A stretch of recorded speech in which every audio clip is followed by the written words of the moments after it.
Let's figure out.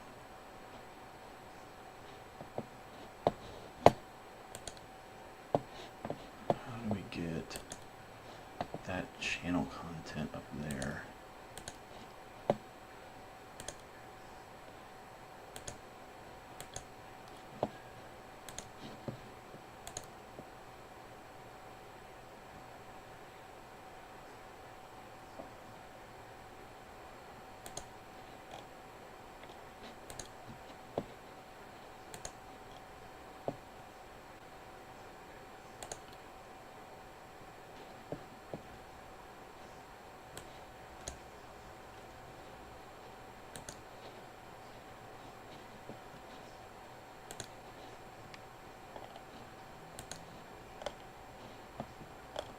Maybe it's been removed by uploader. Um,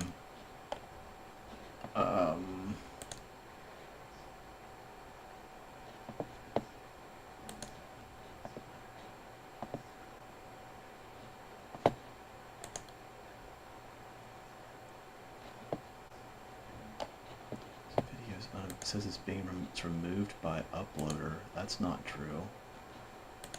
I am on the video right now.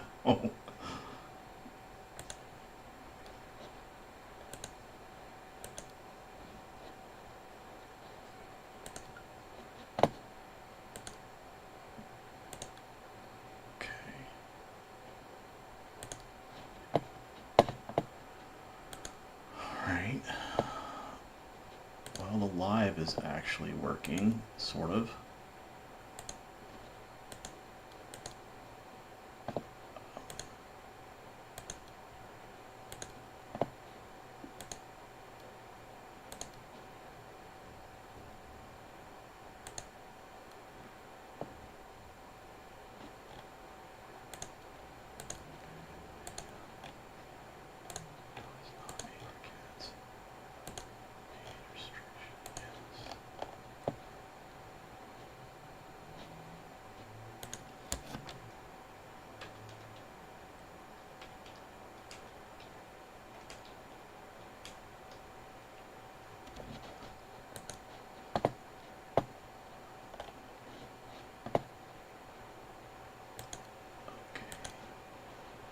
So why is it not doing it?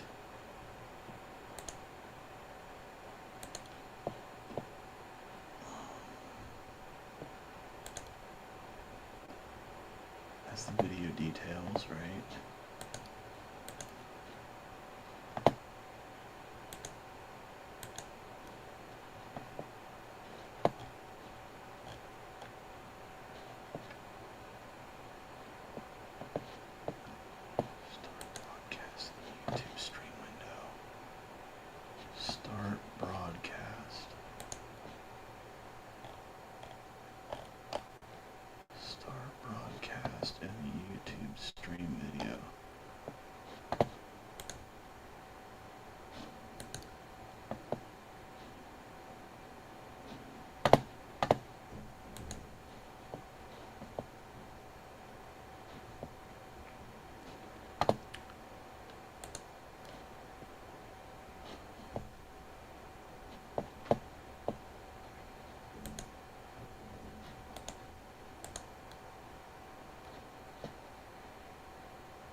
Giving me a weird error. It's saying it cannot do that. I don't.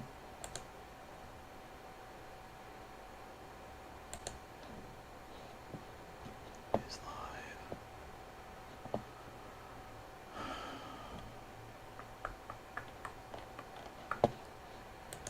I don't understand it.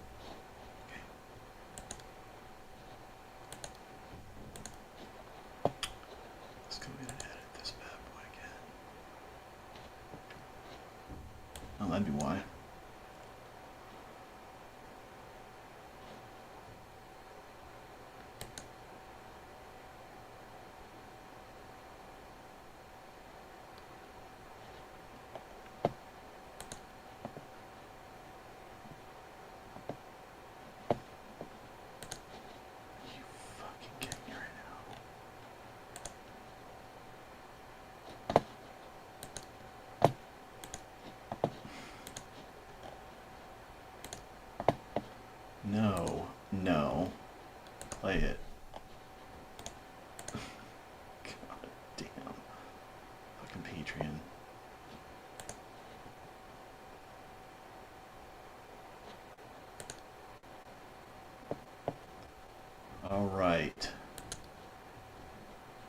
believe we're up and running.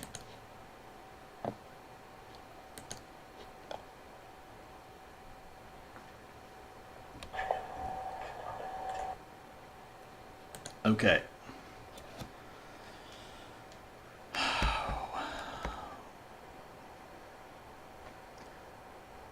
See how much of a delay there is here, guys. Just 1 second here.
Video is worthless. So we're going to go back to my original point. All right. We're up.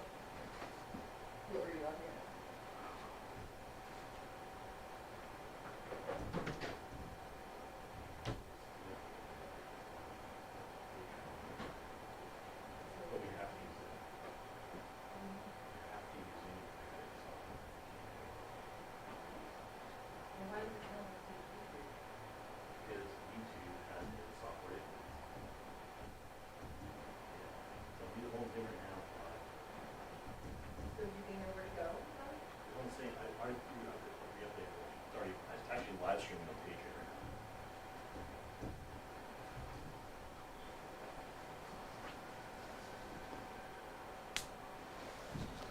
Okay. Yeah, Jane Doe. Hey, Sean, can you see us? Yes? No? Can you give me a yes if it says live? Because we are live. Can you give me a yes if you can hear us, actually? Yeah, yeah.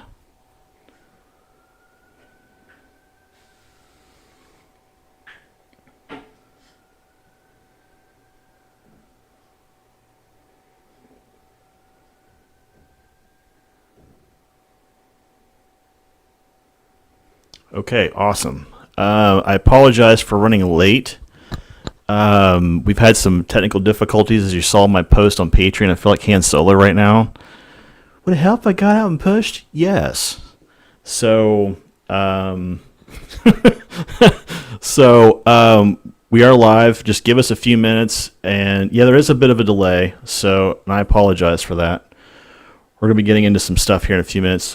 Jody's almost here with us. So, we'll see. We'll be chatting here in a few minutes. I'm hoping some other folks will come on with us right now.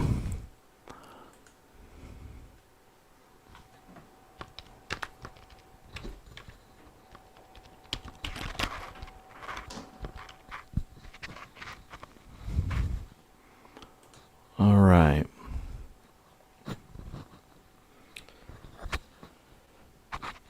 Okay.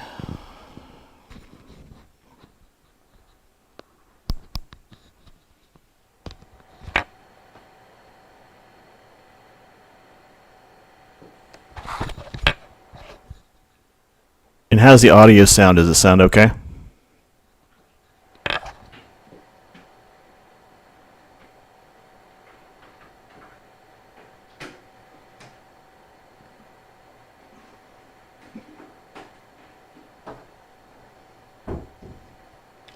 Turn off the blur on Zoom.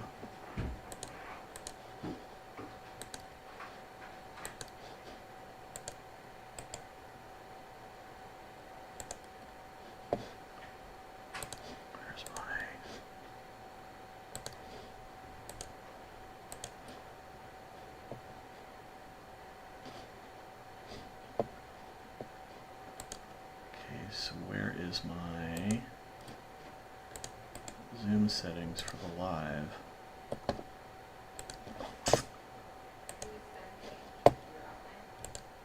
I don't have really an outline, babe. I'm just going off of some notes that I have. Okay, turn that off. Oh, no. Where's the setting? No, don't blur background. Thank you. Danke. Okay. Alright. Perfect.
All right, guys, if you're still with us, if you are waiting, we hope that you are waiting with us. We are in the process of getting this down. So Jody's getting some things wrapped up, and we will be in here with you in a second. And we're going to make this kind of fun. So hopefully you guys are still with us here. And should be about 10 p.m. Eastern Standard, hopefully. Getting close to that, about 9:45, I guess. And we're going to be talking about a bunch of different stuff. So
Hi, ready?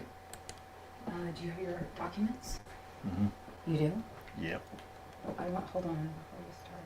I need to make sure I'm seated in the way that I want to be seated. Excuse me. This angle's horrible. We look blue. The video looks like blue video. It doesn't. It does. This would not pass on getting on a show because it's not what they call white balanced. Okay, well, it's not white balanced. We're live, so. We're live right now? Yep. Right now? Live. This is blue video, guys. I'm not happy about it. My wife is not happy about the unbalanced video. So, sorry, babe. Yeah, you look like a haze of bluish weirdness. Bluish something. Yeah. Oh my, oh my. Okay, so. Oh, I'm so glad to see you guys on here though. Thank you. Right now it's just Sean and us. Sean, yay! Hello. Hello, hello. It has been. Can we make that screen a little bit bigger so we can. Which screen? Right there. Yeah, there we go. Okay. The screen or that screen? No, that's good. Yeah, right there. Okay. Yeah. Okay, so we're gonna have to. I need to be able to see this stuff over here because I'm trying to figure out. On his wife's account, he says. Yeah. One of my kids took over mine. That sounds familiar. Yeah, my sister, she was just saying, like, I hardly ever see your text messages because my kids have my phone half the time, so I get that. Okay, guys. So we're going to start off. We're going to do what we always do with our introductions and whatnot. And then we're going to actually kick into some discussions that Jody and I, yes, we have long, weird discussions about SSP related material. And I'm going to state this as kind of a bonus / miracle so far. I got this beautiful woman still sitting here next to me. As some of you may have seen on Facebook, we had a miscarriage. Yeah. We're still kind of working through all of that.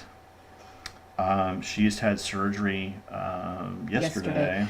To be quite honest, I feel like I haven't completely processed everything because we're still kind of working through it emotionally and physically. You're working through it physically. I've been physically trying to just get through all of the pain. Yeah. I did not realize that having a miscarriage would be so painful. I never thought when women said, "Oh yeah, I had a miscarriage." I don't know why it didn't calculate to me that there was pain involved. Yeah. But there's a lot of pain involved. So I had to have a DNC yesterday, and I was scared. I really was. I was pretty scared because I didn't know what was going to happen, and I just don't like hospitals necessarily. Yeah, neither of us like hospitals, so yeah, it goes without saying. But the upside is that you're here. Yes. She's feeling better, thank God. Yeah, little by little, feeling better. We're having a lot of gratitude today, specifically because we've got, my wife's feeling better. We've got a place that we're living in. As you can see behind me, it is not the ashram anymore. Hallelujah. Nothing wrong with the ashram. We were so grateful to be at the ashram. Nothing wrong with the ashram. It was a place that we could stay and have a roof over our head and not be in our car. But we had no freaking privacy. So that's okay. There's that, right? For a little while, hey. They helped us out. It was a blessing. We're very immensely thankful to those guys at the ashram for helping us. Yes. But we've now got our own place, which is great. Jody has got she's got a job. She's now a contracted teacher, and she's also got a summer job as a teacher. Yeah, I get to teach summer school at it's called Summer Academy. Careful. And I get to help with teaching 7th and 8th graders, so incoming 7th and 8th graders. And then in the year, I'll be teaching humanities for 7th graders, so I'm excited about that. So it's just an opportunity to have an influence on these rainbow crystal children who are basically coming into this world like fully knowing who they are oftentimes. And you don't have to do a lot of reminding because they already know what they want to do, who they are, and what types of gifts they have. So if they forget, though, it's nice to be able to say, hey, this is what I'm noticing about you. You're tremendously talented, and I'm observing these gifts that you have, and to be able to help them channel them. And Sean, you're right. It's one of these situations where, as things were happening, so the week prior to this, we were in and out of the ER, I think 3 or 4 times. Yeah. It was kind of our hell week. It's been quite the journey. I felt like I was back in boot camp again because the lack of sleep that basically we were getting, dealing with all of the, well, she was dealing with all the physical pain, and I'm trying to deal with the medical professionals, trying to get help for her. So Yeah, this one nurse, speaking of IVs that I had, he missed the vein, I guess, and was still trying to jam it in. And I Trying to was fish just, hook her arm. oh my gosh. I was just writhing in pain. I'm like, okay, stop. Okay, we're done for now. So just those types of things that you go through. It's like, oh my gosh. And then yesterday, having the doctor say, okay, we're going to give you something to have you go under as far as, sleep, anesthesia, all of that. and boy did she. And then apparently I woke up. The next thing I know, I'm like, he put this thing in my IV and he said, okay, that should make you you relax and sleepy. All I remember is us going through these double doors. And then I remember waking up. And that's kind of scary because you're losing time. And like with the programs, all that kind of stuff can be really scary. Because then you're just waking up and you're like, what just happened to me? Right. So, yeah, it's just been quite the journey. So, yeah, to remember to feel and then process. It's been been an interesting one, that's for sure. I'm very thankful my wife is feeling much better. She's in much less pain. I love you very much. Thank you. I don't like seeing her in pain because it bothers me. So, this guy was a champ. Amazing husband that I have. Just like driving me to the hospital. Sometimes we were there for almost basically overnight. And then yesterday we had to get up at like 3:30 a.m. for the surgery to be down there by 5:30. You had to do the surgery, and they found the surgery at 7:30. It's like, well, then why did you have us there at 5:30 for? That's kind of to check you in and to make sure that everything's. Oh, then get this. So they told me that I had to do a COVID test to make sure that everything was clear before the surgery. Well, which she didn't. I didn't need to, so they didn't have to jam that thing up my nose. Oh my goodness. Because I had already had COVID like less than 90 days ago. So I was getting over that as well. Because after the Secret Space Conference, I ended up getting COVID. So that was miserable. So I was like, well, wait a second. Didn't you already know that? And they're like, oh, shoot, we forgot to let you know that within 90 days, you don't have to get tested because it's already probably in your system still. Yeah. So it's going to come up positive anyway. I'm just like, oh my gosh.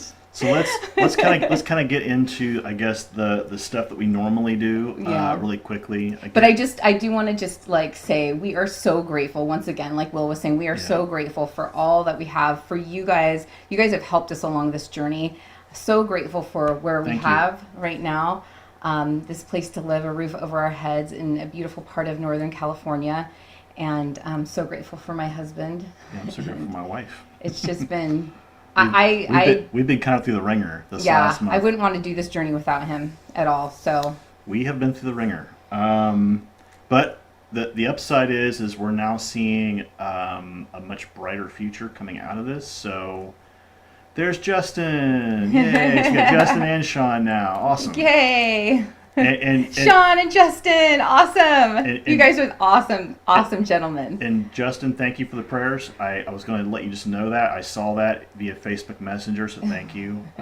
So anyhow, we're going to get kind of the meat of this a little bit because we're going to be touching on a subject that will be hard for some people to get their head around. But Jody and I, we've been trying to this will be like the tackling the SSP argument 101, kind of the first part. Yeah. I felt like, okay, let's talk to an audience who are the naysayers, maybe family members who are like, oh my gosh, you guys are crazy. You don't know what you're talking about. Basically, some of our family members who are like, you're not invited to our house because you guys are drama with what we believe. So if you guys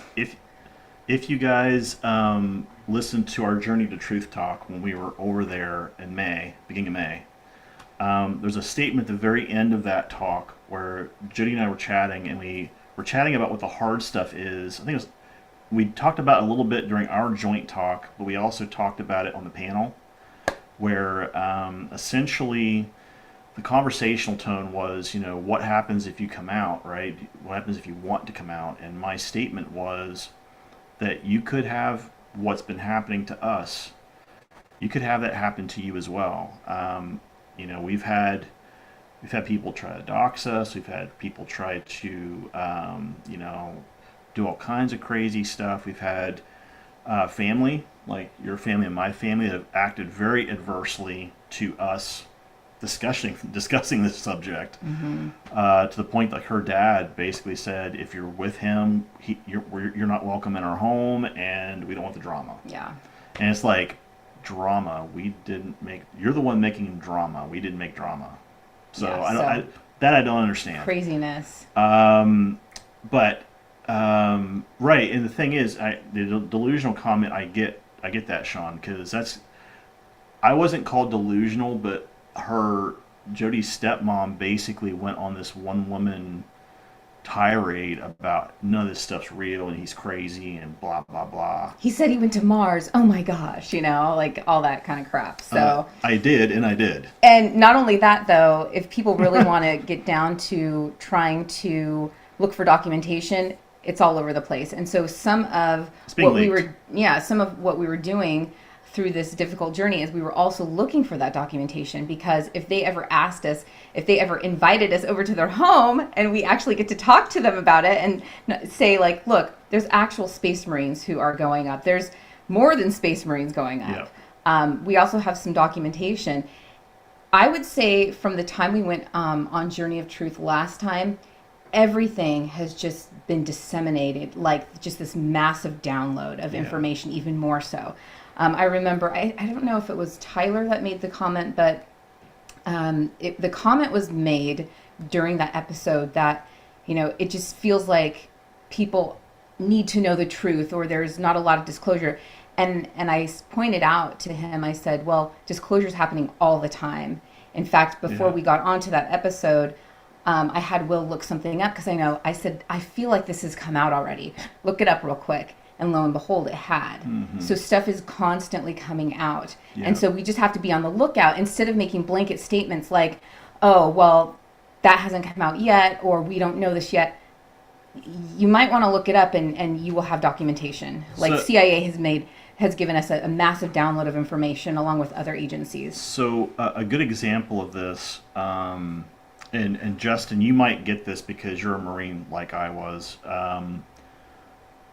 When I was chatting with Jody back when we were in Marietta, Ohio, this would have been back, I guess, tail end of last year. Okay, that gives you the time frame. It was like October to December of last year, right? Okay. Right. I agree with the reality bubble comment. So essentially, what happened is Jody and I, we were chatting. We're like, well, where have you guys been? Army's fine too, though, Sean. She's asking the question. She said, well, where have you been in terms of deployments and stuff? And do you know if there's any information out on that? And maybe we could integrate that into your talk or your actual testimony at some point, right? And my initial statement, I think it was in October, basically boiled down to, again, I'm kind of very briefly summarizing, saying it'll never see the light of day. Oh, that's where it started.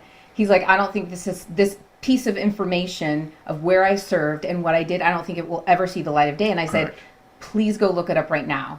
I bet you anything, something has surfaced. And he didn't believe it, but he found something. He was like, whoa.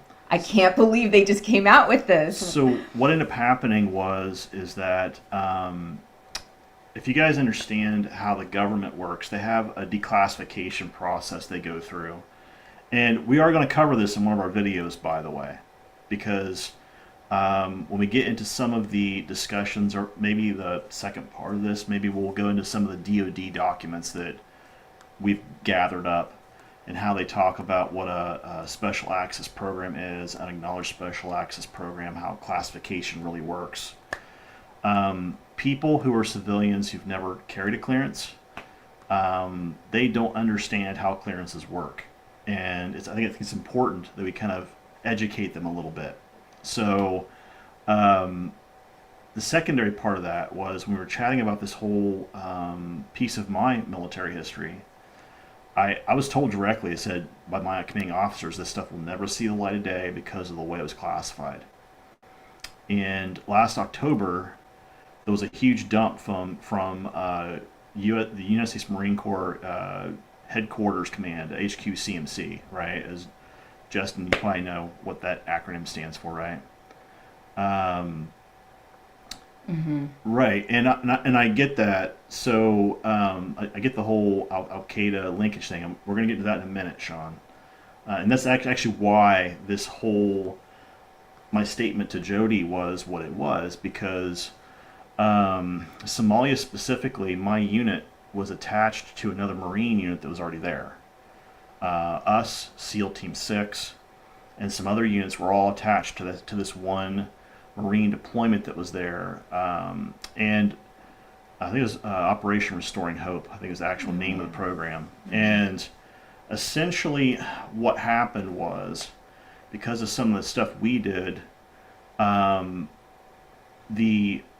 commanding officer told all of us that this stuff would never see the light of day because the truth could not come out. And the infamous statement I heard from our CIA attaché basically was, if it can't stand the light of day, it shouldn't be. That was his statement back to my commanding officer. Now, what we didn't know at the time was the guy who was in charge of Mogadishu, Somalia, this guy named Adid, he was actually an Al Qaeda lieutenant. And at that point, we knew the CIA knew about the Al Qaeda group. That was in 92, 93. That's the earliest I've seen any sort of reference material to Al Qaeda. So we know the CIA was, funding them, giving them money, doing all that kind of crap. Do you want to go into the weapons of mass destruction and how you found out about that whole thing? We can do that in one second here. So I figured, that was in 92, 93, I figured I would never see any sort of documentation on this at all. None, zero. Fast forward to October of last year, and she and I got chatting, and I started doing some digging, some rooting around, and come to find out the Marine Corps had done essentially what they call a limited dump. Okay? And basically what that means is they will dump a certain amount of information saying, this is what we did, this is the packaged material, saying this is what we did, this is how we did it, this is who we did it with, blah, blah, blah. Interesting. Okay, so the ACIO guest that you're talking about, Justin, who says linked to the NSA, is the same, has talked to the very same person, Penny Bradley, who doesn't know anything about ACIO. She needs to shut the fuck up about it. Okay, moving forward. Well then. Yep, there's my opinion on that, so moving forward. Anyhow, the United States Marine Corps does this limited dump. We pull the documents down, and basically they had enough information in there, and you're correct on it being smelter fish. Smelter fishy, yes. Smells fishy. It smelled like a fish in Denmark. Moving forward, Hamlet reference there. Moving forward, the documentation, we got it down, and we were able to actually see like where my unit was deployed, where other units were There was deployed. even a picture. Yeah. I think you were even like, oh my gosh, that looks like me right there. They took a unit picture of some of the people that were in the actual command room, control room. There's a picture of me, I think, somewhere in there. When I was in my really, really young days, I was a little more thin and handsome at that point in my life, more hair. The point is that some of this stuff is going to come out, and it's going to come out unexpected ways. Don't you wish we had those like alerts like we do on our phone, like when Oh, we yeah. have meetings and it's like, oh, flag, you just had something come out, like based on your unit when you were in such and such time on such and such date and year. Wouldn't that be so much more convenient? Then we could just know, like, oh, I need to go look into that, or this Hey. is like a little part of the puzzle that I was missing before. Yeah, bloop, bloop. Yeah, your crap just got dumped on Google. Okay, great. So that happened, right? So we've been kind of going through like these big document dumps when they happen, kind of trying to filter through some of this stuff, because what we're finding is the CIA has this weird way of like they'll do like a bunch of like crap that makes all redacted, and they'll have like one or two documents in the dump that's like unredacted and maybe unintentional, but it talks completely about a classified program, and you're going, wait a minute, this is sort of what I'm looking for, sort of in that area. And we've found quite a few of those in some of the dumps that we've been going through. So and it is a cool app concept, Sean, but this guy is not an app writer. So We do know some people who are though, so that's do. an idea. We yeah. do, actually. Because we have some friends down in Silicon Valley, just down the road, who do that, Yeah. who do that sort of thing. And I'm not one of them. Okay, so let's go and we'll do some introductions here. Again, my name is Will. Some people know me by the name of Johan. This is my beautiful wife, Jody. Some people know her by the name of either Julia or Victoria, depending upon the altar involved. Some of you guys have seen our site. I know that Justin, you and Sean both have our jodyandwill.square.site for services. We also now obviously have our Patreon site up, so thank you guys for supporting us on Patreon. Thank you very much. Very appreciated. We are going to be launching a merch site, so oh my god, I can't believe I'm actually going to say this. If you actually want to wear a t-shirt that has this on it, or more so this beautiful face, With some fun sayings. with some fun sayings, and things that might make you crack up. we're going to have that coming out in the near future. We are launching some new classes. Basically, I think Justin and some other folks might have helped us test some early versions of our Like our grounding and clearing class. our grounding and clearing class and some of that stuff.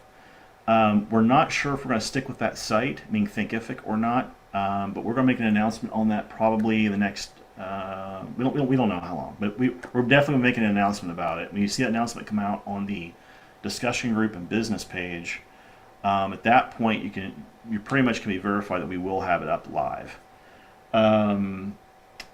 We are doing a coaching intensive. We've talked about this a little bit. It's sort of like our mentoring class, quote mentoring class. So sort of. Now, here's the question that we're getting a lot. We keep hearing these statements about people saying, well, we can't afford this, we can't do this, we can't do that. Afterpay has been enabled on our square.site, our jodyandwill.square.site location. What that means is if you're someone who wants to make a big purchase, you can actually pay that off over 4 payments instead of paying out one whole chunk at a time. So we have folks who want to do a deeper SSP recall stuff via QHHT, or they want to do more deep healing via QHHT, or maybe they have a reticent subconscious and they have to kind of work their way into it a few times. That's exactly what that's for. Our quantum healing package is exactly for that. We've had some clients who, for some reason, they'll get really anxious or nervous about, like, oh my gosh, I have this performance anxiety, so to speak. And they... Which, by the way, is weird to say about someone's subconscious, but it happened. It's happened a couple times. Yes. But I also think that's because the ego and the logic mind can get in the way. Yeah. And I think we explained to you guys before that it even happened in one of my QHHT sessions that Will facilitated. Yeah. There was a certain part where my subconscious said, we'll negotiate that with her. We have to negotiate with that with her, and I kind of went. I literally did like the dog look. I'm sure I did. I went, wait, what? Because I was sure in my waking life that I was so ready to clear that. I was so ready to hear more about this area and how it could be helped, how I could get through these certain barriers. And when I was put under, I guess I wasn't ready. So But that doesn't mean I won't be ready. It just means that at that particular time, it wasn't the appropriate place and time yet for me. So it's almost like, a garden. You have to water the garden. You have to make sure it has the right atmosphere. So we have to kind of be in the right spiritual atmosphere. And that's kind of like the barometer in a way to know like if your subconscious is ready. So that's why having not just one QHHT session, but 2 and 3, having a series of them, your subconscious gets relaxed and is then ready. It's like primed and ready but for progress. it also accommodates the healing process. Yep. So okay, so QHP is out. Again, we want to thank all of our patrons, especially Justin and Sean. You guys both being on here. You guys are awesome. Thank Felicia's you. also a patron. I don't see Felicia. her on yet, but maybe she said she was going to be joining. Yeah. Okay, so what I'm going to do right now is I'm going to go over some of the videos we'll be doing in the future. Just general titles and you're exactly right, Sean. The payment plan is awesome because if you're somebody who's trying to figure out money-wise how to start getting your healing facilitated, it's a prime tool to do that. We give people, even on the low end, let's say that you can't afford one of our $180 coaching sessions, right? Well, you could bust that $180 up over 4 payments if you wanted to. So it makes things super cakey. And you're, I would say too, Sean, and directly to your comment with Jody's subconscious specifically when she was talking about it. One of the things we've noticed with the cases where we've had people whose subconscious was a little reticent, and we know for a fact they're probably in based on other services we've done with them. What we have noticed essentially is that the subconscious is essentially saying, I don't know if this person's ego is ready to deal with all the crap they've been through, and I need to Protect them or buffer that in some way, at least for right now. And this is where the QHP stuff comes into play, right? So if somebody was scheduled up via QHP, we can do the first session and say, you know what, subconscious, we're just going to work on this person's current situation, their current healing, their current trauma, getting through all of that stuff first. Second session, okay, well now we're going to start getting into past stuff, like when they were a kid, young adult, teenager, so on. Third session, SSP. At that point, we're working through all the heavy stuff. We've done all the heavy lifting. The subconscious and the ego are very relaxed. They understand that we're not there to hurt them. And we're going to have, let me just name off some of the videos we're going to be doing really quick. The one we're doing today, and we're not sure how many parts this is going to be, by the way, but we might just run an all-nighter and then just like clip it off. We'll have you guys go get like a drink break, a bathroom break, and then we'll come back at it. that might happen. This might happen. And here's why. Things are like really kind of winding up to get super, super busy for me, especially with teaching coming up. So summer school starts in like a little while, like less than a week, like July 11th. She starts on the 11th, yeah. And then after that, so that's for a month. And then after that, school starts August 21st for me as a teacher, and then like the 25th for students. And I'm going to be like working on lesson plans and all sorts of things. So what I am excited about as an aside is we all know that the education system needs to be completely overhauled. Okay, that's just one thing that's like a lot of programming goes on there. And so I feel like a lot of my mission in life has been to go into the swamps of the world, whether it be news, business, education, have been there. and shine some light on these things and be able to just be like, okay, this is where things need to change. And let me bring some ideas into this. So if you guys have any ideas that, like, hey, through elementary, junior high, high school, even college, you're like, I wish my teacher would have done this. Let me know. I'm all ears. And yes, pajama party, for sure. All right, so the video we're doing today, and again, this might be a multi-part video that we do. This is our SSP Real or Not segment, okay? We're going to be doing a recap of Jody's testimony and kind of expand it somewhat because after we chatted about what happened after Journey to Truth, the last conference. Secret Space Conference, yeah. We didn't actually have enough time to really go through her entire testimony. Right. It was just kind of a brief overview. So we're going to actually do that whole thing here on Patreon. We're going to redo my testimony. We're going to go through it again. Like, just a quick aside, I was actually surprised that people didn't know who Victoria was, because not only have we talked about it at the Secret Space Conference, Yeah. but we had talked about it in other videos. Victor, one of his altars, being a strong, or one of the dominant altars, along with Johan, and Victor and Victoria also work together as VK2. They would have like this stamp on their targets. They actually created business cards that had them on it. Yeah. So we had talked about that, and people that said they had watched our videos they were like, "Who's Victoria?" I'm like, "Okay, well, we're gonna have to, I guess repetition, right? We're gonna have to like talk about that a little bit more, I guess." Repetition, yes. So we're going to be doing a recap of my testimony, because as we've learned more stuff, we've kind of figured out how certain pieces fit together. Because we've definitely activated each other. And we're also going to do With recalls. a video that has where both of our testimonies kind of intersect. We talked a little bit about that at Journey to Truth, but we really didn't get a chance to really get too deep into it because we just didn't have time. We're going to be talking about children in the programs. This is going to get a little testy because people do not want to hear about how kids get used and how they go through the screening process and how they're essentially determined whether they're viable or not, right?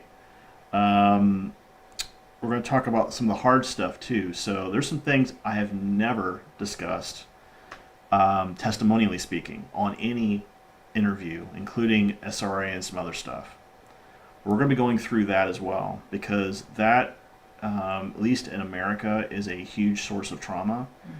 We're going to be talking about programming experiences in that same video, and also, too, the whole idea around people accepting the idea that, guess what, your soul said yes to doing this. So, yeah, we're going to talk about that. Now, we're also going to have a video where we're talking about SSP topics, because I've been watching some videos where people have posted their videos up, specifically talking about something like Project Lazarus. The person made a whole video about Project Lazarus and had nothing to do with Project Lazarus at all. Whoops. And Project Asgard's another one. People start yapping, and it's like, you know what the fuck you're talking about, shut up. One video that we've also wanted to do, we will be doing it in this series, just so you guys know. It's going to be called, it's a dream memory training class. The reason why we're bringing that up specifically is because when Jody and I are chatting with people, we're doing like our coaching sessions, healing sessions, SIA sessions, whatever, people typically come to us and they're telling us what they believe to be their memories, recalls, and whatnot. We're going to help you guys kind of figure out how to filter this stuff out. Like, what is a processing dream, meaning it's just something that you're normally going through day to day.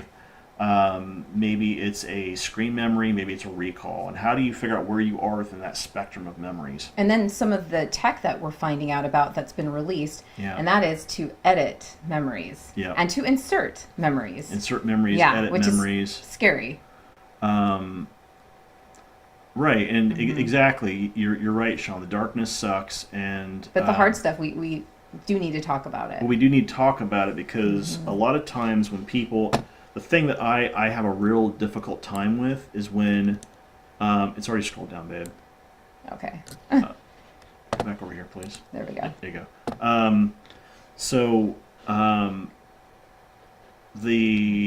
I lost my train of thought. We are going to talk about divine counterparts, though, too. We had an email with a woman who talked about certain things that she wanted to know, and she asked us specifically. And one thing I do want to let people know, though, is that everybody's journey, especially with divine counterparts, is going to be different. Yep. While you might want to know what happened with us, it doesn't mean that's the way it's going to go for you. Everybody has such a unique path and a unique journey. So when wondering about certain specific things for your journey, definitely go inside. And I know both Sean and Justin, you've said this to people before as well. You know, you need to go inside to be able to align and know what's best for you, your family, your partnership. Yeah. And so we're going to be addressing those things as well. Okay, back on the memory and dream thing really quick. We're also going to be talking about what the difference between alpha level trance hypnosis and QHHT is. We are going to have a whole video for you guys on QHHT, what it is, what it isn't, what it can and can't do, because some people have made some crazy accusations about QHHT, especially when they saw us start doing it at the conference. Oh my goodness, yeah. They're like, do you program us? Right? No. No. Try again. No. We're going to be going through a list of actual SSP related questions that are more specifically program and species related. That may take a couple of videos to kind of go through that. We're going to do a video on media manipulation. We have an expert right here who used to work for the media. And then go into the newscasts and edit things that I didn't think needed to be on air. We're because I thought it was programming and bogus. So we're going to be talking about how the media actually does this and why, and the fact that I've got an expert right here that I can kind of, peg her a little bit and say, what do you think about this? And have you seen this? And she can kind of give her feedback on that. It's great. We had a couple of customers reach out, like you said. One was on the Divine Counterparts. The other was on some post-session related questions that we want to get into. We're going to get into the whole AI discussion in one of our videos as well.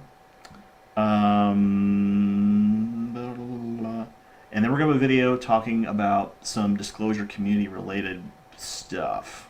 And I'm going to put that stuff in quotes because I'm really trying hard to not use explicatives, and I'm not doing very well today. And no, he did pretty well. I had to stop myself there because my brain was saying one thing and my mouth was like, no. The reason why I think this last video idea that needs to be done is because we've seen all these videos posted out on YouTube and in the forums and Facebook and all this stuff about how people essentially are, if you don't get in line with their thought pattern, they're basically trying to take people out. And that to me is not okay, especially when you start seeing some of the weird stuff people say in their videos. We've got one video, actually, we might dissect it and put it up just because of some of the crazy ass shit in it. And yes, I just used some expletives, sorry about that. But it was crazy. Literally, somebody sent us the video saying, you guys need to check this out, right? And she's in having her surgery done. I watched part of it and I'm going, what? Like, I literally had to start taking notes because I couldn't make sense of what the person was saying and how it fit together. It was that the logic was that disjointed. And the claim. And there's a ton of claim that she makes. There's a ton of claims in this video, and yes, my BS jar was going off like crazy. But the point is that I felt like we need to make sure. And again, on our Facebook group, I always say that a person's testimony is their own testimony. Fine, great. When people start coming out and they start making crazy claims, and this is where I start having my cackles come up a little bit, I start asking questions like, prove it. Now, normally I would never say that. But if someone's going to make an accusation, like they're in charge of the Illuminati cabal, they're running their own intelligence organization, they're running the intelligence organization that is in charge. I'm laughing at Sean's Yeah, comment. I saw that too. This person said that they were running the intelligence organization over top of all the intelligence organizations, and she's the director of it. I mean, like all this crazy crap, and I'm going, okay, if you're in charge of the Illuminati cabal, you could literally tell these people to stop doing this stuff, and they would have to take your orders, so why don't you? So either A, you enjoy human demise and human pain, or B, you're an idiot. Or like, where are the relations and connections with like fake. the Rothschilds and like the families that do control those groups and things like that? She didn't ever say anything like that. In the last video that I had written down in terms of some of the videos we'll be doing, one of our viewers, and she's a client of ours actually, she asked some questions about some comments made by both Peter and myself and why the derivation between the two. And we're getting to that stuff probably in a separate video as well. So And then we had a there you have particular person give us a message for another particular person because there was a person in Siberia who wanted to interview us. oh, And we're Russian. so now this is like privy information for you guys because we don't just go splash this on our regular group pages. You guys are going to get insider information and some of these little things that we don't normally say. Yeah. So Plus on these videos, the video series we're doing on here, we're going to be putting out this information in a way that if people go back and watch it, they can actually listen to that material and digest it. Because meaning patrons who go back and watch it again. Patrons like you guys can go back, digest it, rewatch it, so on and so forth. Fast forward it, rewind it, whatever. Because there'll be some things that we go through in this, especially with the documentation into this, that it's going to get kind of crazy. So, but the reason I bring that up, though, is he wanted to interview us, and he had a bunch of questions.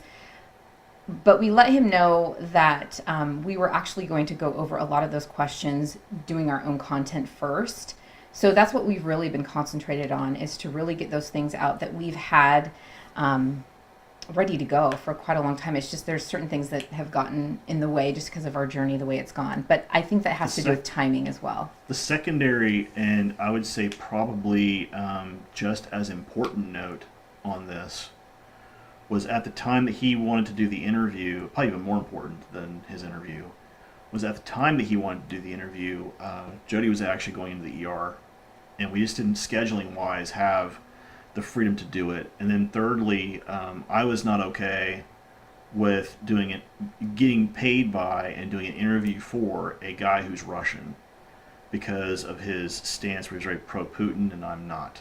So sorry if you guys are that way, but I'm not. As you guys know, I'm very apolitical. I don't agree with anybody in the government, regardless of the party you happen to be in, because I think y'all suck. Not you guys, but the guys in government. And the reason why I say that is because I think there is one point this lady made that I was kind of griping about earlier. She said one thing that I wholeheartedly do agree with. That one point is there is no political parties, and they're all chosen because they've all got leverage and they've all been chosen to be where they are by these elites. And they're all funded by the same people. Yep, all funded Both by sides. the same people, both sides. And yep. you guys know that. I That's mean, in every- all wars have been funded by the same people. Both sides of the wars. And that's in every country, by the way. She went as far as to say even people in the EU, Russia, Turkey, U.S., Central South America, they're all being funded by the same groups of people. The question is, why do they want to create division? Well, they want to create division so we can't unify against them. Mm-hmm. And so they can keep control. Right. So. And I agree with you, Sean. I'm very pro-human. I'm pro-Terran. Yes. I'm very pro-Earth. I'm not pro-Cabal. I'm not pro-Illuminati. I'm not pro-Republican or Democrat. In fact, when people say God bless America, I say God bless America and the whole earth. Yeah. Because I want everybody everywhere, even in the cosmos, our cosmic brothers and sisters. I want us to all be united and figure out how to get through all this craziness, Okay, so as we were mentioning earlier, this first video, we wanted to discuss the whole wackadoo idea of is there a way to show people or address, maybe even have some things on hand as far as documentation, like, is this SSP stuff real? Yeah. So I'm sure you guys already have stuff in your back pocket, but just to let you know what we found so far. Yeah, so this guy here, he is no everyone knows this guy is. This is Gary McKinnon. He's no secret. He's no secret to anybody. I would go as far to say that he is the canary in the coal mine in terms of the programs. And Jody and I, we've chatted about him a few times. And the reason why... I remember when you brought up his name and I was like, wait, who? And you're like, you don't know who this guy is? And I'm like, I vaguely recall in the news who he was, and Yeah. then he started explaining exactly everything surrounding him, and I'm like, oh my gosh. So a little backstory on Gary, so you guys kind of understand the bigger picture, the bigger dynamic at play here. Gary was a government GCHQ employee working out of Scotland at the time. He was working as an intelligence analyst for them, and specifically, he also did. He switched over to IT at one point, working for their like IT administration department, the same way kind of Snowden did. I was just going to say another Snowden-ish Yeah. type person. And apparently, in his own testimony, he said that basically he heard some discussions about some UFO stuff that was in NASA, and he didn't believe it. So he went rooting around through the network. Now, Justin knows this, and other people who've been in the military and the government know this. The government has its own, at least in the U.S., has its own classified network. And Gary basically found a way to backdoor that network. So, like, if you were to go on Wikipedia right now, you would basically read that he is he's known and accused of being the 2002 biggest military computer hack of all time. Yeah. Because of what he did. Yeah. So, yeah. I'm going to switch something here real quick because the this changes it.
I might have some.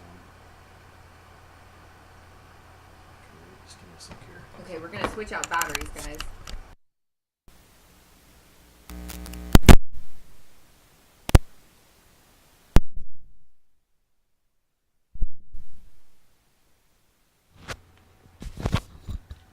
All right, can you hear us now? Testing 1 2, testing 1 2 3. Hello, hello. I'm like not able to type on here. Okay, so the sound's back on. Okay, so we're Okay, good. we're basically back to the receivers work with the mic. The mic doesn't work without the receiver, so great. Okay. So that's kind of a pain, but anyhow, Learn as you go. learn as we go. So okay, so let's get back to the discussion here. So this guy, Gary McKinnon, basically goes and he basically roots around using what they call remote access tool, RAT, to essentially jump into the department in NASA that does all the photo brushing. Now, this is also interesting because if you guys are paying attention to our discussion group, I've been having a discussion with a guy in there who his job was actually viewing the high resolution imagery coming off the Lunar Reconnaissance Orbiter, the LRO. And he's in our discussion group. And we've been having some discussions, and I've been telling him, it's like, look, I can show you video after video where people from NASA have claimed that they're airbrushing the stuff. And then he basically said, yeah, you're right. Because I've seen stuff on the pictures, the raw photos, that you don't see in the photos that are released to the public. So he said there's structures on the moon that I can't explain. I don't know how to get my head around that. So in this case, Gary basically he starts rooting around inside NASA. He sees pictures of craft that he can't explain. He then finds this list of ships and list of terrestrial officers on one of the computers he's looking at. Anti-gravity, right? Stuff. Well, it's part of Solar Warden. Mm-hmm. And essentially, when he pulls that list up, the list that I've seen directly correlates with the Solar Warden ships I actually have written down in my documentation, oddly enough. So when I saw that list, I'm like, okay, so what I told Connie was absolutely dead on. And B, that also kind of scares me a little bit, because that means there's other stuff going on too, which means Solar Warden, the people I knew in Solar Warden, were real deal. So in those regressions, did you ever have her tell you anything about like free energy suppression, or did you see that later on? I know you saw different presidents and different things coming to pass. In that particular timeline, there was a lot of energy suppression going on. And the other thing that we don't talk about is that Jody and I have experiences in a fourth density timeline where the NAZIs won World War II. And there was a lot of tech there that we don't have now. They actually allowed free energy. They allowed, med beds and high technology development because they had ETs who were out in the open pushing it. But anywho, this guy basically stumbles into all this stuff. He then copies it and then releases it on the internet. And essentially they try to get him for releasing government secrets, stuff that's against the National Security Act in 1947. So, and basically committing treason, quote unquote. Well, the thing is, you have to be an American citizen to commit treason. He's not an American citizen. He's part of Five Eyes. Mm-hmm. So there's this whole Yep. There's this whole Justin there's this talked whole, about that. there's this whole argument around, do they have the ability to actually extradite him back to the U.S. and prosecute him? Well, come to find out that Gary actually is autistic, and because of that, him being autistic, they can't allow him to go back to the U.S. because him being put in jail or him being quote unquote tortured would actually be something he couldn't tolerate. Considered inhumane. Be considered inhumane, yeah. So that's the first thing. So as I've said, and you guys are seeing these pictures, I'm sure too. Gary, to me, like I said, was the canary in the coal mine. When I explained all this to Jody, I was like, wait a minute, you've never heard of Gary McKinnon? How is that even possible? Like, it was so long ago in my mind, because here in America, I feel like they didn't make a big deal of it, really. Yeah. And like a lot of things, it's like, oh, that's going to be on the 10th page of whatever. But he should be the front page. Exactly. These things should be front page. This should be like lead story in our newscasts and things of that nature. He's done two major talks that I know of at huge, like Alien Con and at another another convention where when he talked via Zoom, people they couldn't believe what they were hearing. Literally, the one discussion that he was giving, he was one of the speakers. They had on one end of the row up at front where all the panelists were, they had Corey Good, they had Mike Sala, they had those guys up there. On the other end was Richard Dolan and those kind of guys, like the hard UFO guys, or guys who think they're hard evidence people. And when Gary McKinnon came on and basically said, I can testify that this aspect of what CG is saying is true, because I have a photo picture of the list of ships. Here's the terrestrial, non-terrestrial officers. Bloop, bloop. And this is what I saw on the computer. It was a picture of a ship, and he described it. It looked just like the Helenquater. All that stuff was Solar Warden. And Richard Dolan basically blew a gasket and said that all of this was crap. That's what he said. Now, he's went on to basically attack anybody in the SSP/super soldier community because he doesn't believe any of that stuff. He believes that UFOs belong to ETs and ETs are off-world. It has nothing to do with us. Or if it does belong to us, it's some classified government program. There's a way to explain it. Not via a program. Okay? You mentioned program around Richard Dolan, and he starts sounding like someone who's talking literally out their butthole. And he gets mad, and he went through this whole thing where he basically tried to like tear apart CG, and he tried to tear apart Tony Rodriguez and Jason Rice and a bunch of guys. So, anyhow.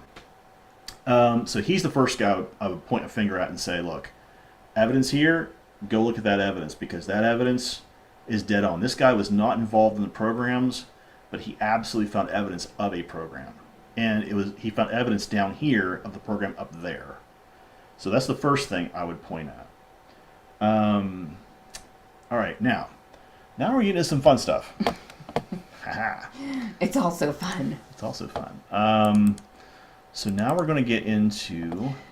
Okay, if somebody, like, say, a family member or somebody off the street, you were talking to, they really don't have a whole lot of information about the SSP, and you brought up Gary McKinnon. They said, well, how is that proof of SSP? What would you tell them? I would say to them, okay, if that's not proof, if Gary McKinnon showing you that there's programs being ran, officers assigned to it, which the government never does. Yes, see, that's one of the things that he did. He saw actual people on lists. The government doesn't assign military officers to non-existent programs. They don't. So if you're saying that, okay, something just screwed up. There we go. Okay. Whew. I was like, what in the heck's going on? Okay. If you're saying that the government is assigning people to a non-existent program, you're daft. Because every single one of those... What could an exclamation where logic gets in the way, what could their comeback be? The reason why I'm saying that I believe that is a non-starter for me is because if the government has a program, as Justin and I both know, somebody is controlling that business unit within the military. And they have org charts. And there's money assigned to that business unit. And the minute you start assigning people to that business unit, people start getting tracked. And,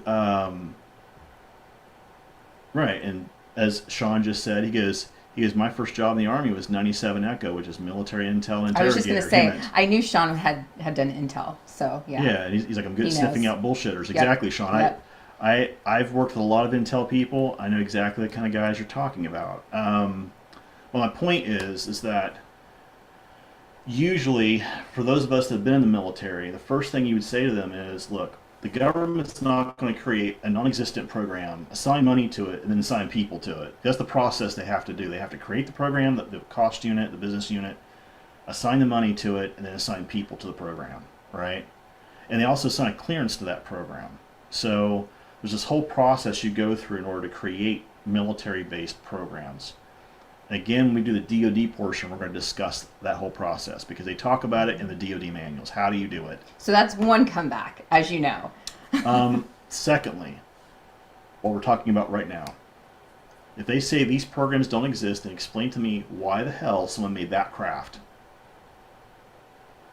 That is a TR-3 craft, by the way. What if they say, oh, well, that's China or Russia making that stuff? This is us. This guy, John St. Clair, by the way, you worked for the United States Navy and also worked for the CIA. There you go.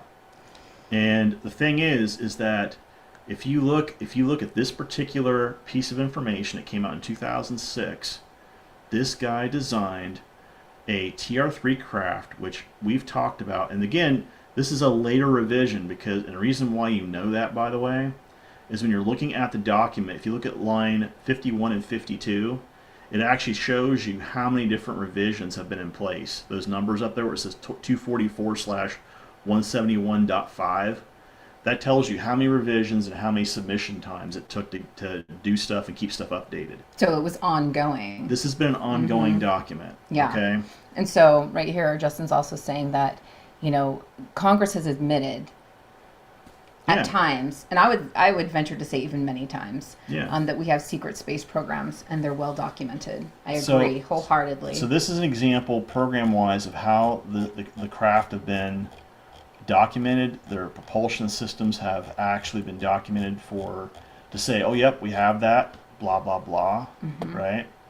Oh, and July 6, 2006, that was this this paper here that we're looking at. And we're in July right now. So how relevant. Now, this next patent we're going to talk about, this is the one that I think freaked us out a little bit. Where is it? There it is. This patent talks about a method for recording or saving the human soul for human immortality and installation for it. Ah! What? So the reason why this is important is because this gets exactly at what I have been saying for the longest time. All of us have talked about having these experiences of being in the tube and having parts of us copied out and parts of us saved. This is exactly how they do it. This is the exact patent where it talks about how this is actually done.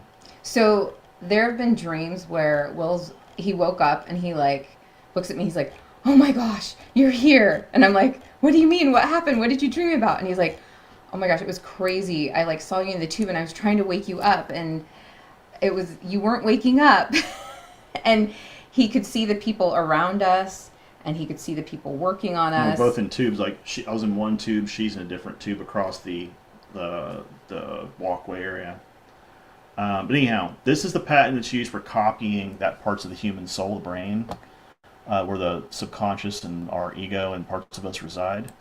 Let's go on to the next one here. Okay, what is that TV show series? Oh, Fringe. It's been discontinued. They had a lot of this stuff on that show. So it was basically disclosure like that. Or somebody would die and within a certain amount of time, they could access, they could also access the memories and information just prior to their death. Yeah. So that's how they get information. So this next patent we're talking about is a full body teleportation system. Oh, one of the videos you guys are going to see at some point is I'm actually going to release an edited video of me actually being abducted using this technology. Oh, that's right. Oh, you guys, it's freaky. We've told you about the story. I think you may remember, but he's actually going to show it. I'm actually going to show the video. We're going to edit it. We're going to put it up on Patreon. You guys can view it. So again, something else to tell people if they want to know, oh, what about these secret space programs? That's a bunch of delusional crap. Oh, really? Well, go research some of these patents. Yeah, look them up. Why would they be in place if they weren't ongoing and the government was accessing and using these types of things? Yeah, this is the kind of stuff like this full body teleportation system. This is the jump pad that you hear like Andrew Basiago and others talking about when they have a guy step into your room and he's a little bit out of phase. You start hearing with these shadow people. Mm-hmm. They come into your room and essentially try to abduct you. And the reason why they're out of phase is because they're out of phase from their timeline. Mm-hmm. There's a quantum time dilation that's happening. Yeah. Or they could portal in. Like, for instance, I may have told you guys about this crazy time when I lived in Cedar City, Utah. And I opened my door to my apartment and 4 makeup brushes. This is going to sound like kind of weird, but 4 makeup brushes were neatly put on the ground, just 4 of them, in the formation of like a flight pattern. And I was like, okay, my makeup bag was open, and if they just randomly rolled on the floor, they'd be all like chaotically on the floor. Right. No. They were placed. I have pictures of them. Next time we go on, I'll show you the pictures. Yeah. It was a little bit crazy. And I'm thinking, did somebody portal in? Is this are they trying to tell me something? This is weird. But yeah, Sean, to your point as well, He's wondering how is this even legal, and he does warn people about contracts for this reason. I absolutely agree. The other side of this is that it's technically not illegal. That's where these guys with the CIA, these programs, that's the gray area they play in. Well, we don't have anything written that says we can't do it. So are you saying it's not illegal because we have a birth certificate and we basically are owned by the government? Yeah. Because of that. Yeah. Now, Sadly. Now, on a soul level, I think we make a commitment and a contract to be in the programs. I think these guys hijack it when we get down here. Oh, sure. That's the reason why this happens. So this particular patent is really strange because it talks about how do they move people through time and space. And they give some formulas, and interesting enough, it looks like chakra centers, right? Mm-hmm.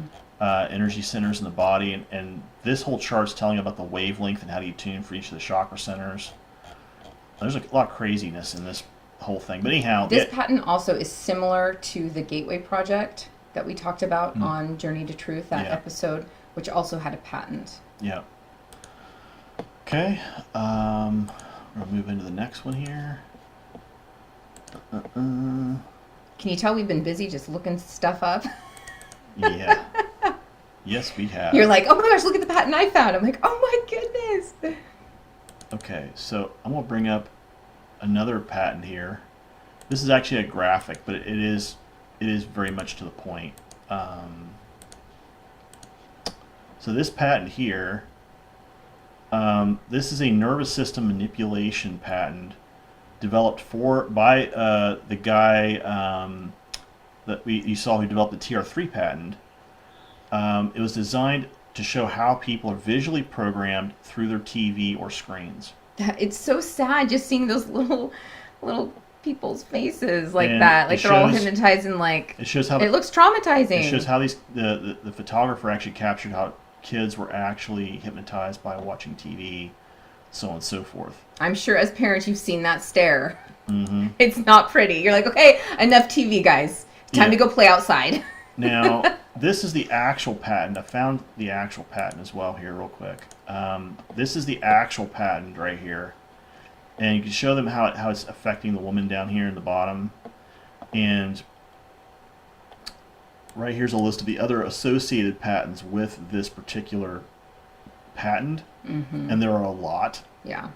You start just looking at one patent and they cross-reference to other patents. Right. And it's just insane how they're all just connected. Right. Okay. So,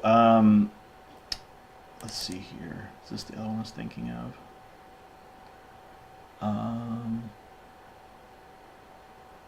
No. We're going to get into that in the second one, I think. So, yeah, there's a whole list of patents that we've been researching. And Sean, you're right. It's the spooky science stuff where people go, Yeah. that never happened. And all of a sudden people like me go, really? Bloop, here's the patent. And people go, Yeah. crap. Yeah. Because they found it, What's interesting to me is I often get a download first. Spirit usually sends me a download and says, this is what's happening, this is how it's happening. And then I find the proof.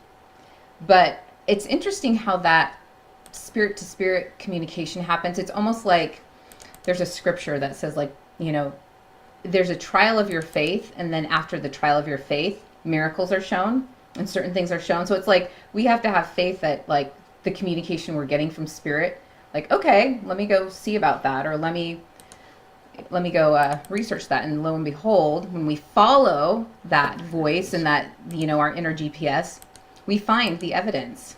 So pretty interesting. Okay. The next thing that we kind of stumbled into inadvertently, again, I look for evidence, proof, and other people's documented testimonies, like legally or otherwise, to see, well, okay, what truth is there behind some of the things I know that I've experienced, right? Well, this individual, I'm going to share this really quick. This is actually a legal case where this individual, his name is Stan Catterbone, and the 11th Circuit Court of Appeals is in PA, down in Lancaster, which the Supreme Court is, I believe, in Philadelphia. Essentially, he talks about in this amicus brief he got charged with certain crimes, but when they actually tested him under polygraph, he passed the polygraph saying he didn't do it.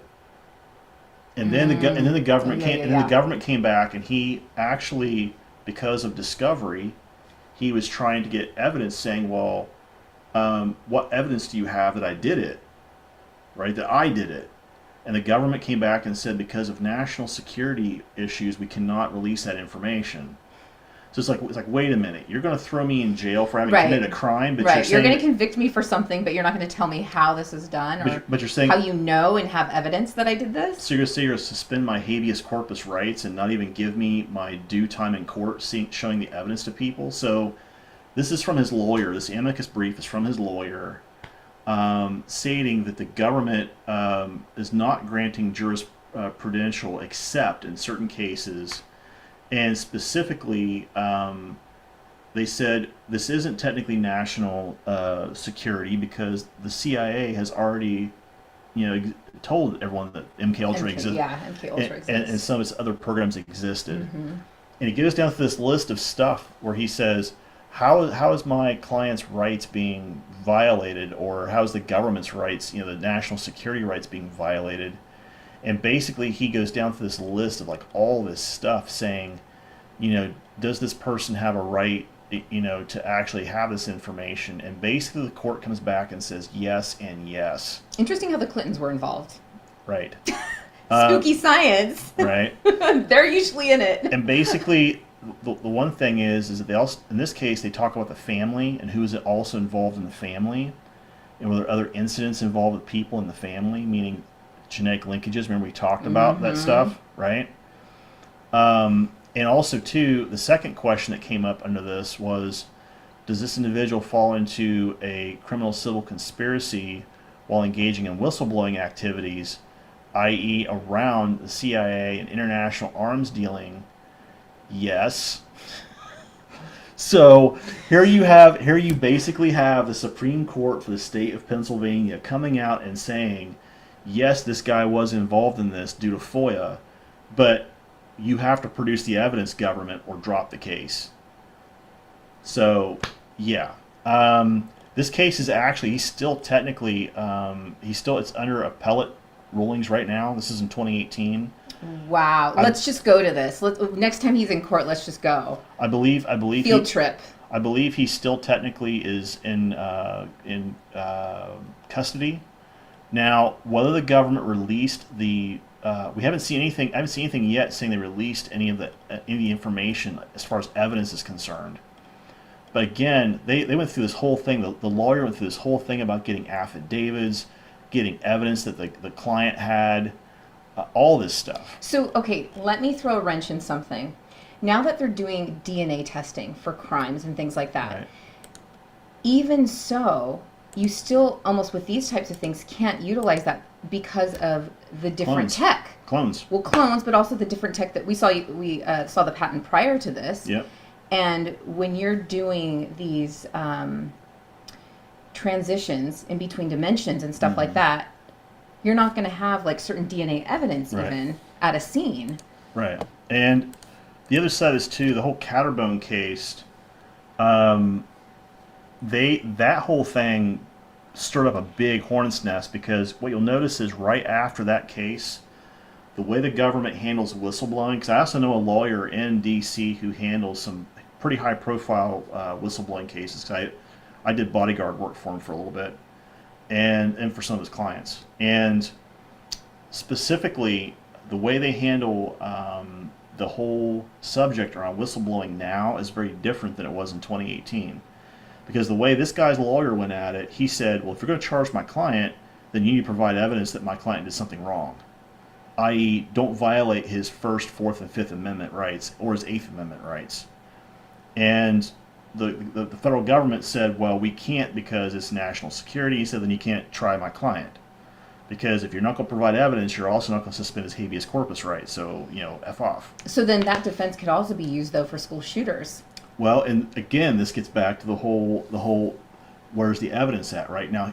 here's the thing, right? So And that's so tricky because, as we know, some of these kids are used as assets and they don't even remember doing what they did. let's kind of thread this needle a little bit. All right. So with Catterbone specifically, there was no evidence pinning him to actually having done said crime outside of the fact that there was a couple of witnesses. Okay. With school shooters, we've got photo video, we've got actual like where the kid went in, used his credit card to buy, the guns, ammo, whatever. In that case, it's hard. You have to be really careful as a lawyer, especially a forensic lawyer, to separate out what is psychological versus what is program related. So if he were to take, he or she, the shooter, were to take a polygraph test though, and pass it with flying colors because they maybe weren't in that body at a particular, their consciousness was maybe even taken out or maybe transferred with somebody else's consciousness, and so they could take a polygraph test and said, I didn't. I had nothing to do with that crime. I had nothing to do with that shooting. So here's the thing, right? So at least with the kid down in Uvalde, and even the one I talk about with Slithering Snake at MGM in Las Vegas, in those two cases, the individuals made lots of posts on social media saying this was going to happen. You look at Columbine, the kid posted, this is going to happen. Sandy Hook, kid posted, this is going to happen. Now, the question here is, does that actually indicate premeditated murder? It's hard to actually state that is the case because you have to determine, well, was it the kid that actually made the post, or was it some asset being activated and the asset... And voice of God technology being used, and he's just like, typing away because he's hearing something in his mind. Right, and you're right, Sean. Like, in some cases, polygraph, while it's not technically admissible in some states, in some cases, as evidence, what you can do is you can say, look, here's what I, as an expert, viewed when I did the interrogation of this person. We did use a polygraph. This is what I got gut feeling wise from this person. This is what I think happened, right? As an intelligence guy, there's always ways to kind of verbiage that in terms of like looking at the human quotient of what you're dealing with, right? Now, again, I also want to state this for the record. I'm not saying that a case like this gives people who do bad things an automatic out for having done bad things. Oh, no way. So no way. That's the reason why I'm trying to thread that needle very, very carefully, because it would be inappropriate / not correct to state that some of those kids did not do things that were illegal. Now, this individual in particular, the reason why his case stands out, and a few others like his stand out, is because of the way in which the case was handled by the government, because it immediately, their initial response was not, yeah, we have evidence, yep, he did it, our task force caught him doing it, here's the evidence. They didn't say anything to that regard. The first response they came back with was, we can't give you this because it's a national security concern. When was the last time you heard about some guy who either committed, domestic violence, battery, assault, or robbery, and the government comes back with a response of national security concern? Okay, you military gentlemen, let me ask you a question. How often is something considered a national security risk, or something where you can't go beyond because it's national security? What would that entail? The only thing that, in my mind, and I'm speaking from somebody who had a pretty high level clearance, and Sean, I'm sure you had one as well. You probably were like me, and you probably had at least a TSSCI or TSSCIP, which I also had. I had actually above that, but the point is, when you're dealing with stuff that's considered national security risk or national security, like there's a stamp that says this has this certain clearance on it, the way folks in the military typically talk about it is, we don't discuss it with people who aren't cleared to discuss it. Sure, but how do you know somebody is not taking advantage of, this is national security? Well, here's the thing, right? So this is a standard. This guy, when his case went to court in a lower court in Lancaster, he was being tried for there were felonies, but they were like low-level felonies. He wasn't a high-level felony guy. He wasn't a part of any sort of like mafia or organized crime. He wasn't a part of a gang. He wasn't anything like that. So for them to come back, yeah, exactly. When you see stuff that's like nukes, nukes specifically are Q level clearance, right? Your WMDs typically fall under the Q level clearance, right? Okay. The terror groups, exactly. They're considered non-foreign, or what they call it non-foreign, NOFRAN. You'll see alphabet groups where you have stuff shows up, and typically there'll be a tag on the paperwork that says it'll be like non-disseminated. Not disseminated. Do not disseminate to these certain organizations. Yeah, exactly. It points at the ABCs, right? Yes. So this gets back to exactly my point. Sean's exactly making my point in the fact that when you have this situation where this guy committed a low-level felony, again, theft, assault, battery, technically maybe some other crime, and you have him in court, and when the people go to charge him with the crime, a higher level government agency comes in and says, we're not providing evidence of this because there's a national security concern.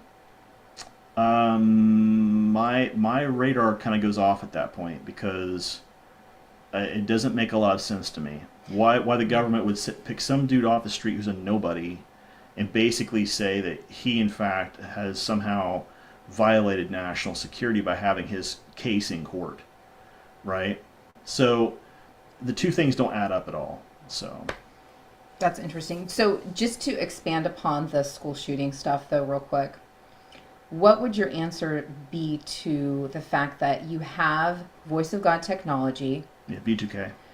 You have Manchurian or candidate, BTG. yeah. You have Manchurian candidate type stuff going on. They're utilizing these kids and these other assets for their lobbyist agendas, oftentimes, with guns, or So- not using guns, or to ban guns, or whatever their agenda is. So, but then there's also another layer of schools and teachers and all of that. I mean, the fact that I'm going to be in school teaching, this year, I'm kind of Yeah. like, I know when I was substitute teaching one day, I literally, and this is where my mind went, I literally looked out the window and I was like, okay, if there was an active shooter that came in here, where could I leave and get the kids and exit fast? And I don't think, I don't know if I'd go with normal school protocol because of Uvalde and all that stuff that happened, I want to get the hell out of there as soon as I heard shooting and it coming down to our classroom or something. I look over and I'm like, okay, this window isn't that high. We could make it out, we wouldn't get hurt. We wouldn't get, too banged up. So that's crazy that, teachers. Well, banged up versus shot. Exactly. That's just crazy that my mind's going there already. Yeah. It's kind of scary. But going back to the actual point that we're trying to make with this section of the video. Well, I wanted your advice on it though, too. Well, okay, so In an everyday scenario, if it's being treated like this. well, I want to button up the whole national security thing really quick.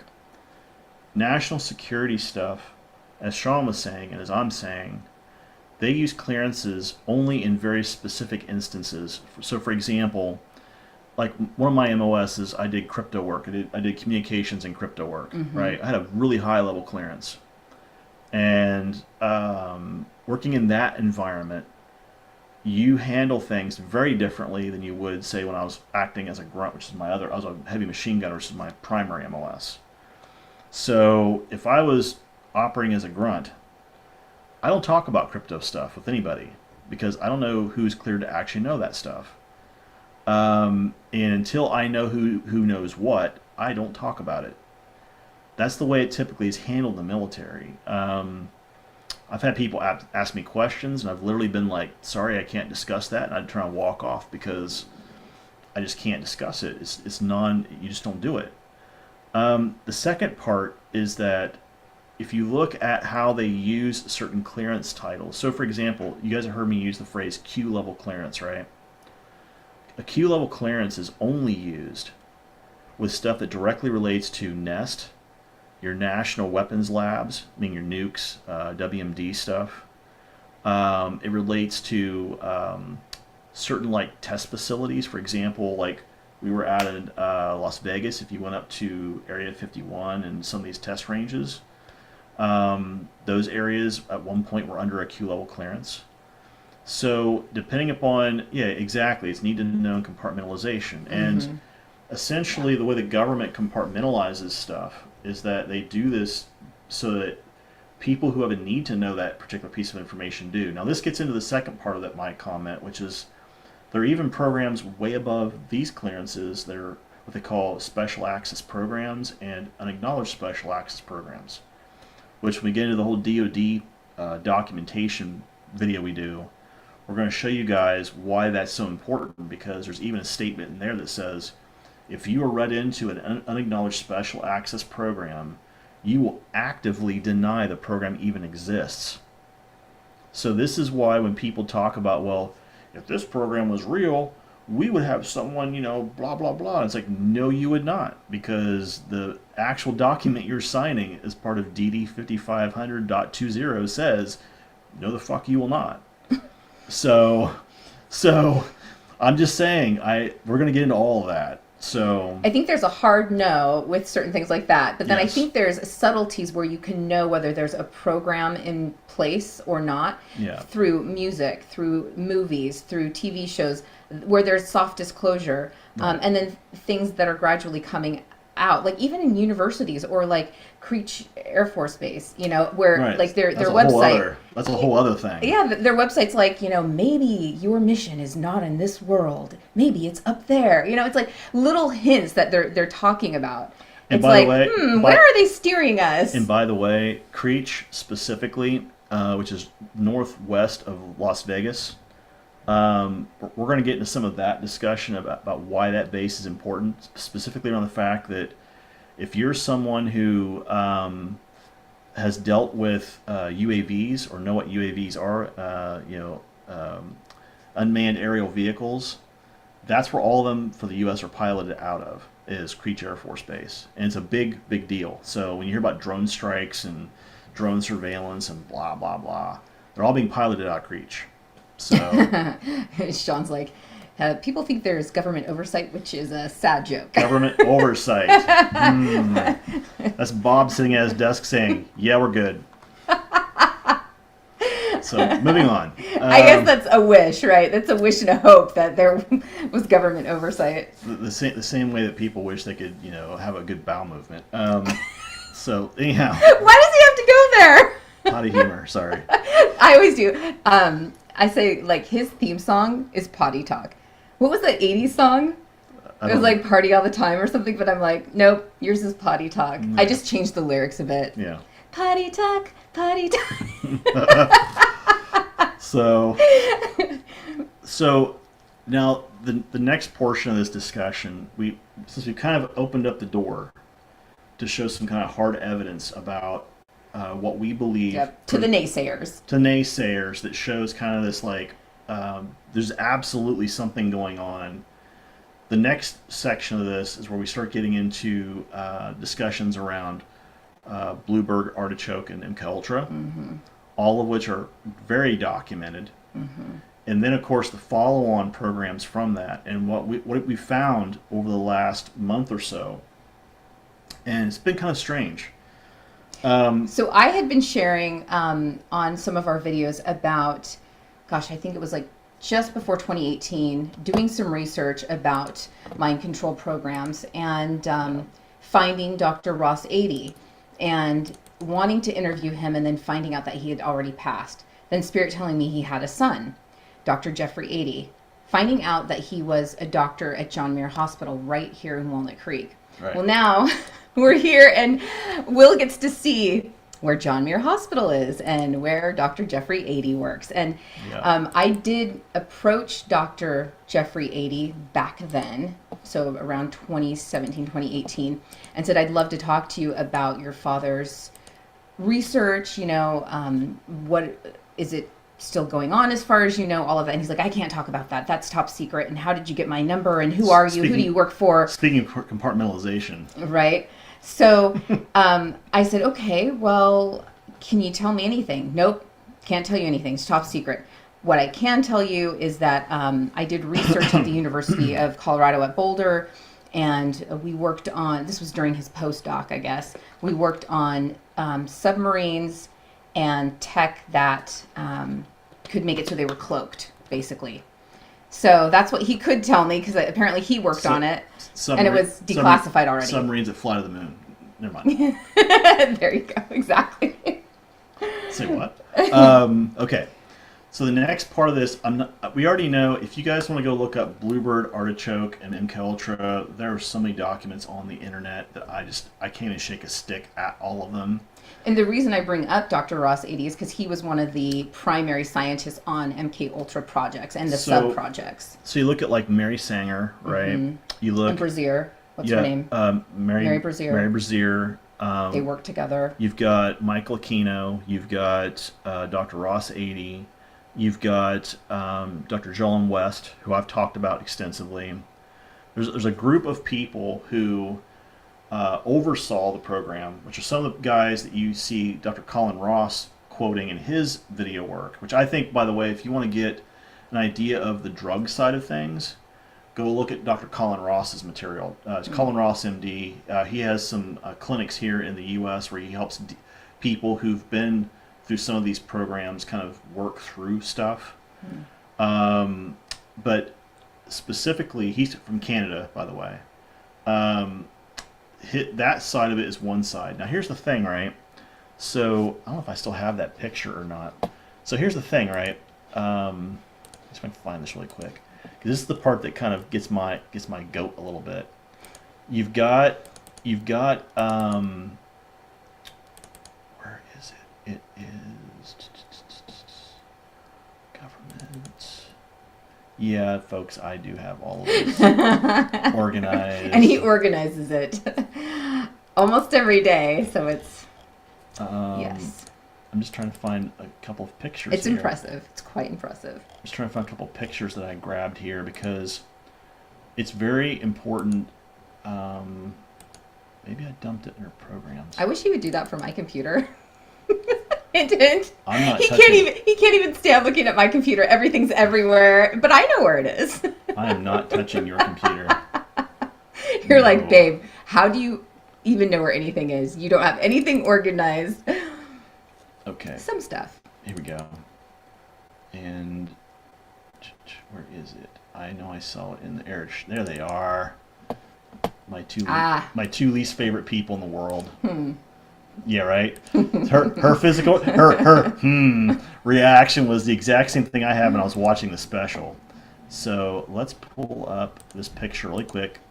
This is Margaret Singer and Louis Jolyn West, who I've talked about, both of these guys. Guess this is actually at the trial for Patty Hearst. Oh, yeah. So you can automatically assume if these two individuals are actually testifying at Patty Hearst's trial, they're going to defend. She's a CIA asset. Or she's being used in the programs. Second, the second trial that these two guys both testified at was the Timothy McVeigh trial. Oh, yeah. For the Oklahoma City bombing, right? Which actually hit the building that had the majority of the U.S. military records in. So one has to ask the question, who the hell are they trying to cover up their records for? Right? They destroyed a lot of stuff in there. And the third trial that they were at was the guy that actually helped Timothy McVeigh. So there's all of that going on. Weren't the Clintons also involved in that, though, too? With the whole bombing of that building because of what they could have found? I don't know. But here's what I will say. So let's talk about this really fast. People talk about this idea of continuing programs, right? So when folks come to me and they say, well, you have no connection. Now, this is a paper that was written by a group called SM Group. They actually do a lot of research for medical organizations and psychiatric organizations worldwide. And right here, they talk about right here the basis for some of the mind control programs started in 1921 with Tavistock, the British a research center of the British Intelligence Service, meaning MI, and then they were developed by Germany by the Nazi government. And since 1943, German military physicians worked in concentration camps with barbiturates, morphine derivatives, mescaline for interrogation purposes, right? Then they talk about how this was all brought over by the U.S. Navy intelligence officers recruited to Plotner in 1945. So here you have direct linkages between these mind control programs, Tavistock, Russia, and now the U.S. Navy. And this is probably OSS too, which went to CIA as well. You know how there's like interfaith groups in our communities? I'm sure there's geopolitical type Now right here, things when it comes to this stuff. right here, it talks about the United States and their follow-on programs for MK Ultra and all that stuff, and then they go directly into what they feel is some of the things that happened since then, meaning, and they're still going strong in England. You're correct, Sean. Absolutely. This idea of mind torture, extortion, and by the way, you've probably heard some of us talk. Like when Jody and I chatted, this idea of being called a TI, a targeted individual, which we may get into in one of our videos. This is essentially what they're getting at: is they're setting up they're teeing up the ball to show people why being a TI is such a bad thing. Because what happened right down here, DARPA started what they call the BRAIN Initiative, and basically they're going to start. It's a mind mapping, memory mapping, and brain mind control program with brain nanobots. Sound familiar? Yeah. So, and the thing is, like, right here's the actual government announcement where they tested this stuff, meaning the Human Brain Project, they tested it in South America first, and some of the after effects that happened when they did it. And they're not good. So, it's all this crazy shit. Like, people are like, our government still isn't doing that kind of crap. And it's like, I don't know what your planet you're on or what government you're working with, but our United States government definitely does it. Absolutely, they do. And Justin points out, just to rewind a little bit, about the Oklahoma City bombing and stuff like that. Some cocaine trafficking that maybe they didn't want folks to know about, and maybe documentation of it, things of that nature. So, I think it's like 6:30 now, so we've been on for like almost 2 hours. So, do you guys want to take a break now, or do you guys want to ask questions? How do you want to proceed? We'll let you guys kind of. Or we could do both. We could do some questions, then take a break, and then come back. Yeah. Because we're kind of on a roll at this point. So. Yeah. Because we could also plug in my my PowerPoint if we wanted from my. From your testimony. My external hard drive. This slide. We can, sure. We go into that too. What, your testimony? Doing your testimony tonight? We do a little bit of that. Just the tip of the iceberg. I think maybe Justin saw us through like via online access. Yeah. Secret Space Conference. I don't know about Sean, but we could just do a little tip of the iceberg of my testimony and some of the slides that I did there. So, yes, bathroom break, okay, is in order, and then some questions. Sounds good. So let's no questions so far from Sean. Let's take a bathroom break really quick, and then we'll come back and we'll go into, I guess, the second half of this video, and we'll go there. So, all right, we'll see you guys in about 10 minutes. 10 minutes. All right. Thanks, guys, for your support. We'll talk to you soon.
You guys still with us? You can't just give me a thumbs up if you're still with us, or let me know you're still here.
Yeah, we're just trying to get a hold of the Jody's PowerPoint so we can start doing this.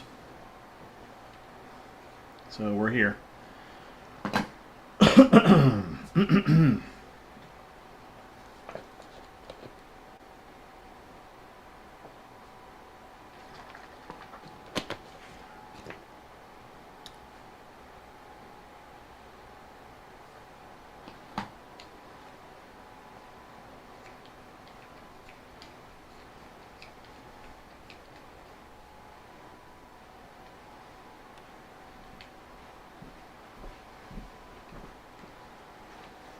Yeah, can you get this transferred to here? Off your hard drive? How do I do that? Find your PowerPoint on that hard drive, Okay. and then you find it, and you copy it to here, and then I'll bring it up on the screen so they can see it. Okay. Are we not live? Are we not live? We are live. Oh, you're just giving a little dance here. Okay. I am. Getting down with my funky self. Awesome.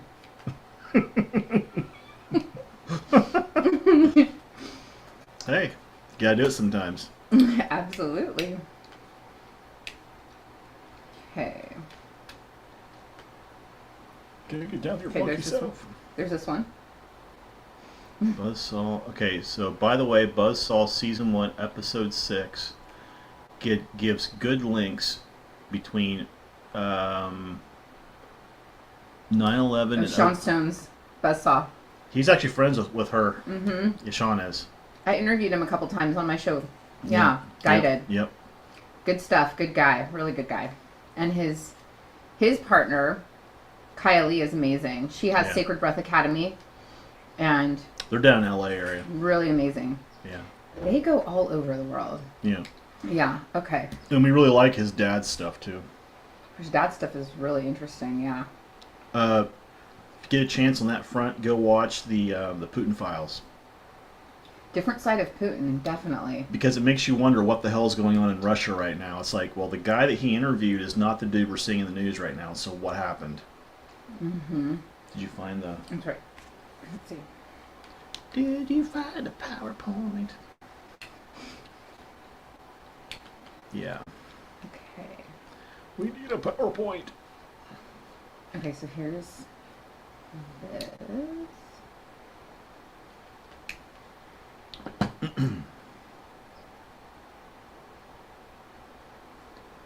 And yeah, I've watched some of the Buzzsaw stuff. I haven't had a chance to really watch much of it because of all the stuff that's been kind of going on. Okay, So. that's not the whole thing. That's a different one.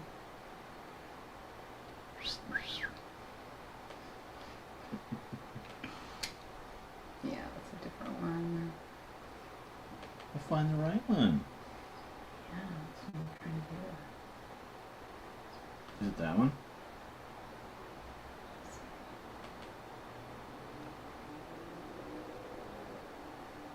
Oh yeah, this might be it. Yeah.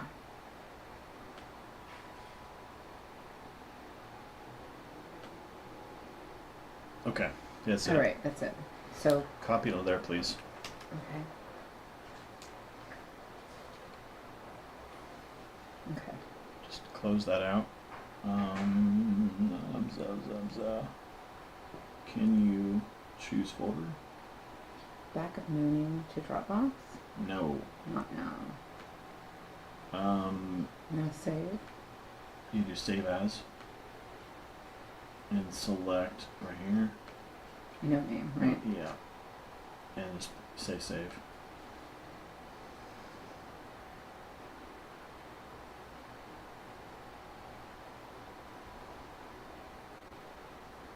You can close that out.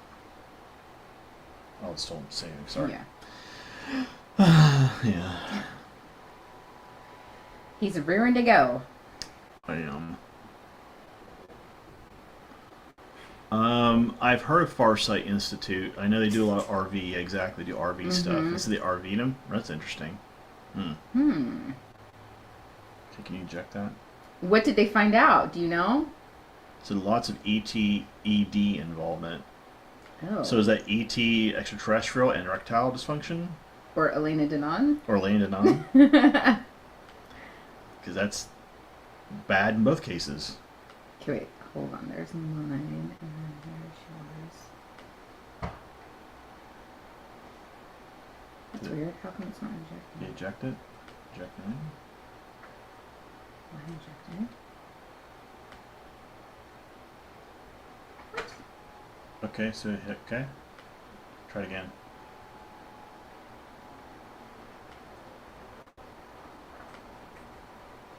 That's weird. Okay. Close Maybe that. I just need to close that out. Yeah, now try it. Eject. There we go. Yay! It, Okay. it ejected. Okay, let's see if I can plug this in over here now. And let's see if I can bring it up. Well, we hope that you guys are doing well. Whatever's going on in your life, I know things have been challenging for everybody. Justin quantified his statement by saying extraterrestrial and extra-dimensional. Oh, yes. Okay.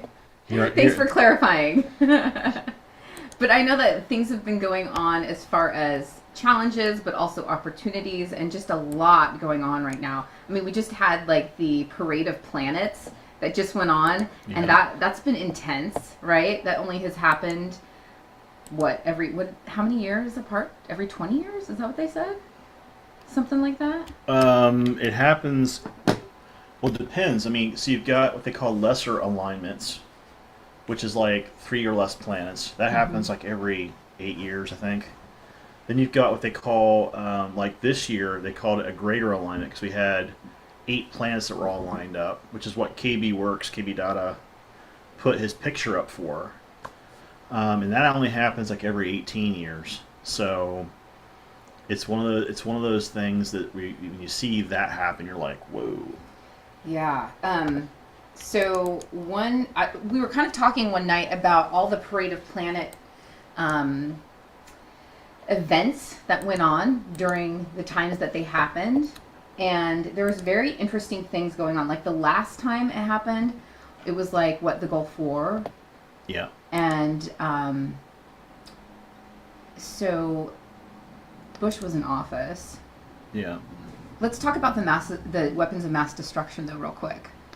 Give me 1 second here. I was on the train where I was so mad at Bush for lying about weapons of mass destruction for so long.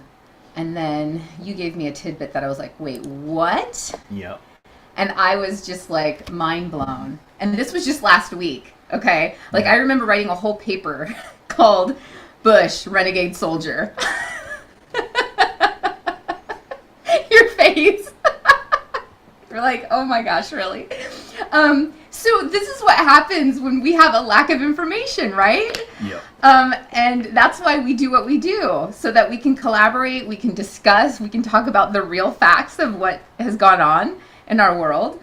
And so Will goes, well, actually, Okay, so here's what happened. let me Let me give close you. that door real quick. Actually, I want that open so the air Really? moves. Yeah. Even though the blinds are making a bunch of Yeah, noise? it's fine. Okay. It actually helps with the light too. Okay. So let me give you some backstory on what all of this kind of how it sort of happened. One of the many jobs I had in the past, when I was living in York County, I actually got approached by a guy. He and his brother. The brother was an Air Force vet. The guy who was the CEO of this soon-to-be company was a Army vet, and they wanted to open a hard liquor distillery in York County, Pennsylvania, which, if you know the laws there, that's like nigh impossible because of the way the courts and everyone kind of handles all of that. So they were trying to do it. It's called Old Red Canoe Distillery, and I actually got hired to come in as the chief operations officer. And Agreed. so Agreed with Sean on that. Absolutely. yeah, we're reading your comment about Bush. Yeah. And I also agree. Yeah. That whole movie on Extraordinary Rendition. Yeah. Ugh. That's Bush Jr. though. Yeah, But true, anyhow, true. the drunk bastard he was. Sue. The point is the point is, I'm talking with these two guys, and we're at dinner one night, and we're trying to get some plans put together on how we're going to generate the capital. We were going to talk with potential funders, people who wanted to do like angel funding, that sort of stuff. We were getting all the startup paperwork ready for the banks. We were trying to get our first 10 million put together for some people call it round one funding. At least here in the Silicon Valley, they do. Series A. Or whatever. Series A, right? Yeah, they're doing all of that. So as we were getting all that paperwork put together, we were doing a bunch of presentations one night, and I was over at this individual's house, and he and his wife are both Army vets, and they're both. He was a medic attached to a intelligence organization, people that went out in the field and gathered. Can you pull that blind up, please? That's exactly what I was worried about. That's okay. Sorry, guys. It's like the universe is literally trying to stop me from talking about this. We have our windows open because it was getting hot in here, and I was like, wait, the blinds are just going to keep like clank, clank, clank. It's okay. We got it under control now. So, I'm chatting with this gentleman, and basically what he tells me is he was having drinks because he was actually giving people test samples of this liquor that had been generated. I did not taste it because I'm a recovering alcoholic, but everyone else is tasting it, and they're all like, yeah, it tastes fantastic, blah, blah, blah. And we're all kind of sitting there kind of, talking about, what needed to happen, how it needed to happen. And a bunch of people had left, and the one older brother and I are standing kind of just shooting the shit, and he makes a comment to me, and he'd gotten a little tipsy, I think. And he looks at me and he goes, there's something that I was basically sworn to secrecy in 2004 when we went over to Iraq. I said, wait a minute, I thought you didn't go into Iraq until 2005 or whatever it was. And he goes, oh no, we were there before that. He goes, everybody else is in Pakistan or Afghanistan. And I'm like, Pakistan? He's like, oh yeah, we have people there too. So we're looking for Osama bin Laden. His unit was a special operations unit within the Army. And what he tells me is, he said when they first got to Iraq and they made the push into Iraq, I mean, everyone remembers the video pictures of 3rd Marines and 3rd Army with the tanks and the armored units circling around Baghdad Bob, and he's saying, oh, there are no tanks, no armored personnel carriers here. And the guys are like driving behind him, like waving their hands to the camera guy. I mean, when all that stuff was going on, his unit had went to the far western border of Iraq that borders with Syria. And they were looking to find out where these vehicles that had left the country, where they went. They had pictures of it from above on the road showing where these weapons of mass destruction were. They had nukes, they had chemical weapons, had sarin gas and other stuff that all had been moved out of country. Come to find out that they found it in Syria, it had been buried, and they were given direct orders to extract the hardware and get the hell out of Syria. Now, the reason why that's important is because officially on the record, you have the White House and the military officials basically getting in trouble for quote unquote not finding weapons of mass destruction. The problem is, had they told the world that they found weapons of mass destruction, they would have also had to disclose where they found them, which was in Syria, which is where they were hid by the Iraqis. So we violated the national sovereignty of another nation getting those weapons of mass destruction that the Iraqis hid in the first place. So yeah, it was kind of a kludge, as we would call it in the military, a clusterfuck. Point is that he tells me this story. Right, exactly. So you have these munitions that had chems on them, and they were past their expiration date, and yeah, exactly. So they find this material, and we're talking they buried the entire trucks. By the way, the trucks that transported all the goods were driven in these pits, and basically threw sand over everything. Okay, they came in with these CH-47s and basically hauled all the hardware out in like 2 days, got it out of the area, and basically broke the material down, and then had I guess it was EOD and somebody else come in and basically dismantle everything so that they could actually transport it out of country. But the point is he tells me this story, and I'm like, so you guys did find WMDs in Iraq? And he's like, well, technically no, but we did find the Iraqi WMDs. So, yeah, a little funny story. So it's almost like getting evidence to put in their talking points so that they can carry out their agendas. Well, whatever that may be, whether it's going to war. So if you back up from that story a little bit, the sarin gas specifically that was being used by the Iraqis at that moment, they actually got that technology from Putin. Okay, they paid a lot of oil money to get that technology from Putin, and the U.S. essentially now had hardware that came from this program that was delivered by the Russians, given to the Iraqis, and it's now in American hands. That's what I think happened, because the Americans could say, well, it wasn't our sarin gas because here's the sample we had and it's made in Russia, blah blah blah, or made in Iraq, blah blah blah, and had nothing to do with America. Well, plausible deniability. Yeah. One of the reasons that we got onto that subject, though, Will and I one night, is because we were talking about the Parade of Planets. We were talking about how, one of the ones that happened April 18th, 2002 is a number 8 in numerology. And so there needed to be some way to make more money, to have that expansion, because an 8 being about money, expansion, abundance. Mm-hmm. And so having a reason to go to war for that reason. I'm trying to get some more batteries for the microphone, guys. Just keep talking there. They needed to make sure there was something for that. There was something credible that they could let the American people know this is why we're doing it, all of that. Then July 4th, 2020, that Parade of Planets equal to 6. That's all about hearth and home in numerology. And then June 24th, 2022, we just had that, and that was a 9. So that's the God number. So I feel like so much is happening in regards to that element as well. And it's also the ending of a cycle, and we're about to begin anew. So 9 is the ending of all those cycles. 1 is starting again in leadership and all the energy of the 1. So June 24th, 2022 is a 9. We were closing out a lot of cycles in our lives as well. All right, give us one sec here.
Can you guys hear us now?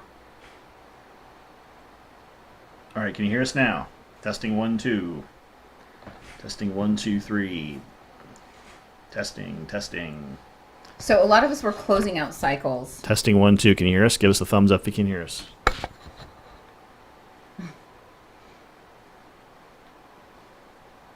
And starting new chapters. For us, we found a place to live. More batteries. Yeah. Okay. Okay. Okay, good. All right, good. Thank you. I know. So yeah. Okay, we're actually a bit ahead of schedule. So we're now going to start going through some of Jody's testimony. Yeah, just the little beginning that we did at Journey to Truth's Secret Space Conference. So if you tuned in, even via online, you probably saw some of these slides then. I'm going to go to slide view, beginning. But the thing is, it's going to go full screen. I don't want it to go full screen. That's the problem. What's wrong with that? Because I can't see anything in the background. I've got to move stuff around. We can do full screen and then put that over. That's what's going to do. That's okay. Yeah, but I don't want to do that though. Why? Just don't. I want to just keep going down. See, we can see that right here. When we do that, we can see us. Okay. Well, hopefully you guys can see the screen. So. Okay, so these are just some of the things that some of our clients have said, some of the nice things, which I really appreciate. And I've absolutely loved doing QHHT, quantum healing hypnosis technique, Dolores Cannon's modality, which has been amazing. We have found out some really incredible things from our clients, and it's been corroborated from other clients and some of their sessions. So we'll get into that in another video, actually, as Will mentioned. So one of my favorite things is when, in fact, I just did a shamanic journey for one of our clients, and she's like, oh my gosh, this like hits on so many levels as far as confirmations and where I'm supposed to move. And I had said something about a malachite necklace that I saw on this journey. And she said, a friend just gave me a malachite necklace and said she thought it was mine. This is for me. And I thought, oh, that's so interesting. So it's not me. It's definitely spirit working through me, and I'm just the messenger. And so our clients, they interpret, what I get through that shamanic journey. So it's pretty awesome. Something else I want to say really quickly too. When we get into the shared memory video that we do, one of the things you're going to hear Jody and I chat about is how we kind of recognized each other. What I remember from the programs, for her specifically, we talk about this. Don't move the mouse, please. Don't move the mouse. Hey, it's all good. It's all good. Let go. I got it. It's all good. I'm handling. I just tell them to go. Control. Oh my gosh. No, I'm good with the mouse. So one of the things that I mentioned, and we've talked about this, is this whole idea of what happens when you see people that you absolutely knew were in your cage or in the programs with you specifically. And one of the shows that I've been rewatching again is the Halo series on. It came off of Showtime. It's now on Paramount Plus. And the ID they use in there, when they talk about John 117, right? They actually use something. I wouldn't say it's similar, but it's different for us. Like the way that they would have identified me would have been Johann 1603, meaning my asset name, cage number, and personal ID number, right? Jody's was Victoria, 1611. So they have like these names they use with people in the programs, and you're going to hear us talk about some of this stuff. So the other thing, towards the end of my slides, yeah. well, we're also going to talk when we do the intertwining stuff. You're going to hear us talk about it there as well. Right. So go ahead. Towards the middle and end, yeah. Yeah, good. backslide. I can just do this on mine. I can do. I can just do this on my channel if you want, and you can just continue doing this other stuff. No, let's do it here. Okay, then I'll go.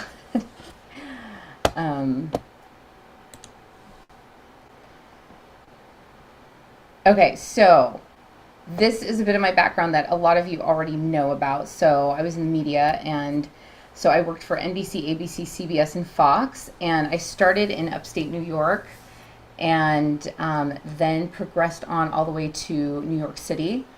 And I have an amazing, beautiful daughter, 22. She just graduated from college from Tulane University. So that was quite exciting to be able to go and support her and her graduation. She worked so hard, and she graduated cum laude. So that was awesome. And then we just celebrated some beautiful times as our anniversary. We've been married over a year, and we created services with Jody and Will, and our clients globally have been amazing. So it's been really neat to be able to work with them.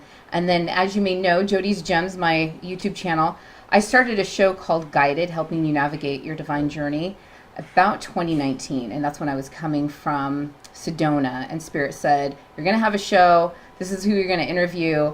A lot of people who are talking about the Secret Space program, about disclosure, about spirituality, about spiritual growth. So that is kind of what kept letting me to learn even more about who I am in the programs. And it was through following these breadcrumbs, these quantum echoes. So quantum echoes are like breadcrumbs leading us to our truth. And I have a program actually that I'm resurrecting. It's going to be a mentoring program, and it's called Go for the Gold, Getting Over Life's Difficulties. And I had created that program as a youth mentoring program back when I was a contestant for Miss California back in the day. And those answers that we find through our difficulty, through some of the darkest times, and I know, Sean, you've pointed this out a lot as well in a lot of your posts, but sometimes we just have to like push through those dark times to get to that light and get to that treasure, that wisdom that comes after all of the trials. It's like our own hero's journey. And that's what my show Guided is actually based on, is Joseph Campbell's hero's journey. So then the process to getting into the programs started way before my birth even. And what kind of led me to knowing I was in the programs, though, was this dark night of the soul. And that was like the Tower card in the tarot deck. And the Tower card, as we know, is like everything in your life is falling apart, and it's just really tough. And then you have the rising of the phoenix. You know, you have this resurrection, so to speak, of your life. And that is what happened to me when I was discovering, okay, what is it as far as who I really am? I started researching so much. And like I said, these quantum breadcrumbs led me to the things that I would research. That's how I found Dr. Ross 80. That's how I found this one facilitator who took me back on a regression. And during that regression, it was around 2013. And she said, okay, so what are you seeing here? And I said, well, I'm seeing myself in Paris, and it looks like this, and I'm describing all of it. And I said, but I look a lot different. And she's like, well, that doesn't sound like a past life. That sounds like a parallel life. And I hadn't heard that term before at that point in time. I mean, I had, but I didn't know that I was having them. And she said, well, does this person have a name? And I said, yeah, it's Victoria. Victoria for victory. That's what like kept coming to my mind. It's for victory. So that is what led me to knowing about the programs, is these parallel lives and these past lives. And I just started putting things together. So like I mentioned before, and Will and I have both talked about this, there are certain indicators that kind of act as selection points for the programs, bloodlines, certain proclivities within personality, your family dynamics even, I have military on both sides of my family. I was in the GATE program growing up, the Gifted and Talented Education Program. And that's where they can do a lot of assessment, a lot of testing in the schools, not just academically, but psychologically. And then I was very competitive. I was a competitive athlete. Were you going to say something? Yeah, I wanted to say something really quickly here. So, in doing some research about how they psychologically train people to come into groups like this, like the programs, the first thing they do is what they call deny all contact with the outside world. They do that to create confusion and use physical and mental exhaustion as a tool to break down old behaviors. Now, they also do this in boot camp as well, oddly enough. And it can cause a complete mental breakdown in children. But that allows them to rebuild you the way they want. It also creates fracturization as well. Phase two would be once a child becomes agreeable to submission, small rewards are given. This is where you've heard Jody and I talk about the toys room. We've mentioned that with Dr. West. Children are persuaded to make up stories, false confessions about themselves and others in the program in order to get rewarded for their honesty, quote unquote.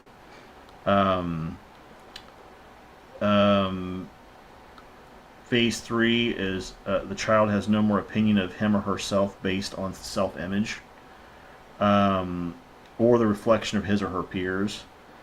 The child completely loses any and disassociates between old life behavior and new life behavior.